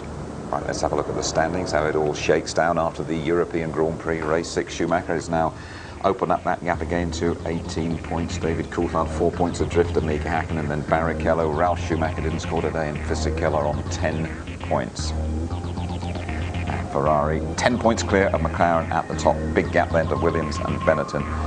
And Jordan, who had such a poor day today, just ahead of BAR Honda. Right then, next Wednesday night on this channel, it is the climax of a season's endeavour in the UEFA Champions League. These goals shattered the European dream for Bayern Munich and Barcelona. That's it! Next stop, Paris! The Champions League glory continues, a Spanish fiesta in Paris. The first final between two clubs from the same country. Real Madrid and Valencia fight it out to be Europe's #1. The final of the UEFA Champions League, Wednesday 7:30 on ITV. Are you ready for a hot Parisian night? Keep an eye out for the highlights tonight, just before midnight. And that programme, as always, repeated ITV2, 7 o'clock tomorrow night. Michael, you seem very popular here. Did you do something special today, do you think? Oh, it looks like, yeah. I mean, I'm honestly not surprised I'm popular here. It was an incredible pass you put on Häkkinen. Tell us about it. Hey, it was nice. I don't have very often the opportunity. I was a little bit concerned because I had the harder tyre that in this condition, which was very slippery, I would lose ground, but actually I made up ground. Seemed to give you an awful lot of pleasure, this win today. Tell us about it. Yeah, certainly did. Well, it started raining a little bit more in the back corners, and it gave the opportunity to Michael to close up. And I feel that way he probably had a little bit better car in the rain than I had. Tell me about the last few laps, your battle with Barrichello. You know, I wasn't battling with Rubens because I was having to concentrate so hard to keep my car on the circuit that because it was very nervous in the rear, and it would either be below the car or, you know, probably in the gravel. So I just was really concentrating to keep my car on the track, and if someone was quicker, they were going to overtake me. There was very little I could do to defend that. So I knew he was catching me, and obviously I saw him behind me at the end, but I just had to concentrate on my car. At the end of the race, there was no visibility at all, and I tell you, it was somebody up there that was holding me on the track, because I was trying everything I could to overtake David. And unfortunately, I had no visibility, but I had a better car, I had you know, better everything to overtake, but unfortunately I didn't have the visibility. Well done, Pedro, good day for the team. I'm very pleased, very happy for the Orange Arrows team. I think we deserved it. The team has worked so hard during the winter, and a lot of non-finishes at the beginning with, but now it's good for the guys. They've done a great job. If I was in clear air, I think I possibly could have done some good times. The car felt very good, and when I did have some clear air, I was able to catch people. But when you're 100 metres behind them, it's so difficult with the spray. Something I've got to get used to, and I've learned quite a lot in this race. I don't think I would have finished in the points anyway. I think I would have stayed 7th, and that's always the worst place to be. So in some ways, not finishing is just as bad as 7th anyway. So but it's frustrating. It was did a good choice of tyres, but as I said before, I needed 2 of those rainstorms to help me out. There we are then. It's an 18-point lead now for Michael Schumacher. Häkkinen's 4 points ahead of teammate Coulthard. Barrichello moving up to 16. The younger Schumacher unchanged. A couple of points, though, taking Fisichella into double figures. And in the constructors, Ferrari's leads up to 10 points. No improvement for Williams or Jordan. And their miserable day is compounded by being overtaken by Benetton. Right, let's have a word with Tony Jardine. First of all, pay tribute to the rain master, Michael Schumacher, once again. I'd put it on a level with some of the great drives by the greats like Ayrton Senna. You know, when he won his first race in Portugal in '84, I'd put it on a par with some of Schumacher's great drives, like at Monte Carlo in '97. You remember standing on that boat and getting soaked and watching him just master the conditions. And here you've had this rain, the mist, the gloom, and he's brought joy to 120,000 spectators, never mind the Ferrari fans around the world. And he obviously felt it was a very significant day for him, judging by the way he celebrated on that podium, Tony. Yeah, I know. I mean, you know, even an hour or so after the race, he was out there waving to his fans and the klaxons have been going and so on. And just a tremendous performance. It means so much to him because he missed both German races last year due to breaking his leg at Silverstone. He's called it one of the best days of his life. Not so David Coulthard, though. Left pretty dramatically at the start after kicking off on pole as well. Yeah, I mean, the start was tremendous, really, but it was 2 years since he'd had pole. Just look at the start, the rocket ship from Mika Hakkinen. He got the revs just right, the timing just right. He shocked both Michael Schumacher and David Coulthard, but Schumacher regains his confidence there to get into second place, and somehow Coulthard gets back into third.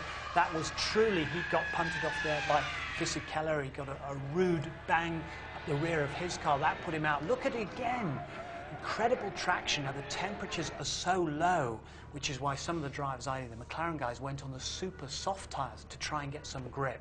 And Hakkinen got grip off that line. We're all wondering when the Jaguar are going to get their first point, aren't we? And Eddie Irvine got tangled up with Ralf Schumacher and Jos Verstappen, and that was him done for. Well, he'd been dicing with Verstappen. He'd been ahead of him, and he was having another go for 6th place here. And there was a touch there with Verstappen. And as he gyrated, poor Ralf Schumacher was behind him, had nowhere to go, hit the back of the Jaguar, and you see it again. But the wing has come off, not just Ralf Schumacher's car, but Eddie Irvine's Jaguar. He said the rear end was light anyway. Off he goes, out he goes as well. And that was unfortunate, but it showed you how treacherous the conditions were. There was a stop for Mika Hakkinen, lap 44, I think it was, and then we realised that, well, he was never going to catch Michael Schumacher. But again, it could have paid off because McLaren had a good strategy. They got the cars heavier with fuel for that first run. He'd stayed out longer. He'd gone into the lead, but he needed to build up more time than he got before that pit stop. Schumacher, you saw going past there again, back into the lead. Johnny Herbert running his 150th Grand Prix. Again, he seemed to be in line for a point, possibly for Jaguar, and then along came the big Austrian. Wears different coloured boots, Alexander Wurz, yeah. and put the boot in. Well, and there it is, and these are two men that are under the microscope to try and hold their positions if they can for next year. Here you see it again. I think the door was wide open, but there's only a certain line. You're going wide around there. Johnny Herbert looking for grip. He won here last year by watching the clouds, but Wurz just going where he shouldn't have gone. This was an absolutely compelling Grand Prix, wasn't it, Tony? Excitement right through to the end with David Coulthard in pain, but holding off Rubens Barrichello. Yeah, we've talked about it. You know, those of us that have broken ribs, it takes a long time for them to heal. He had a very light rear end of the car, but he was defending his position. He knew he had to hang on here for third place in that podium. In the meantime, Barrichello's thinking, I've got to get up on that podium because otherwise Ferrari are going to give me a lot of stick, but he didn't make it. You're not going to tell any of the 100,000 plus Germans here that this is not going to be Michael Schumacher's year, are you? No, I daren't, but it is not over yet. I mean, you know, there is still a long way to go. 18 points now between Hakkinen and Michael Schumacher, but things happen in Formula 1. We've seen it year after year after year. We've got to wait and see what happens at Monte Carlo next.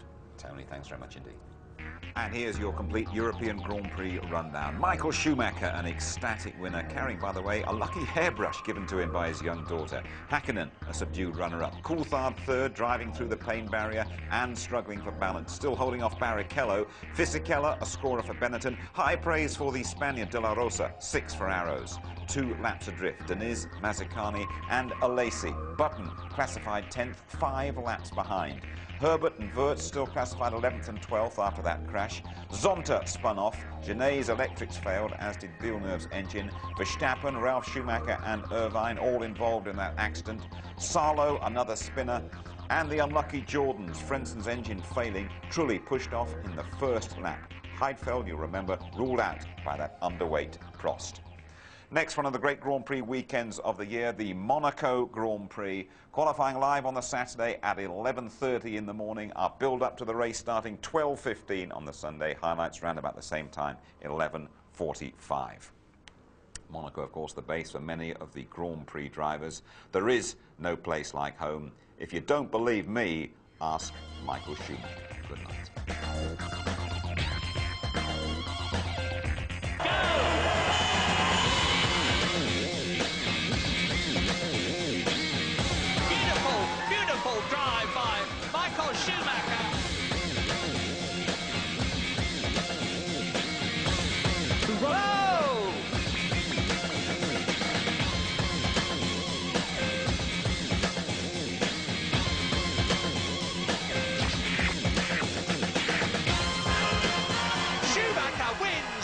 Germany.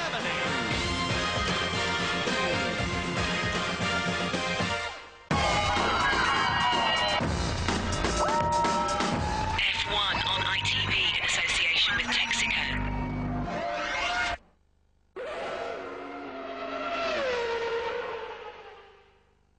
If you would like to know more about Formula One, the website address sponsored by Digital Island is www.itv-f1.com.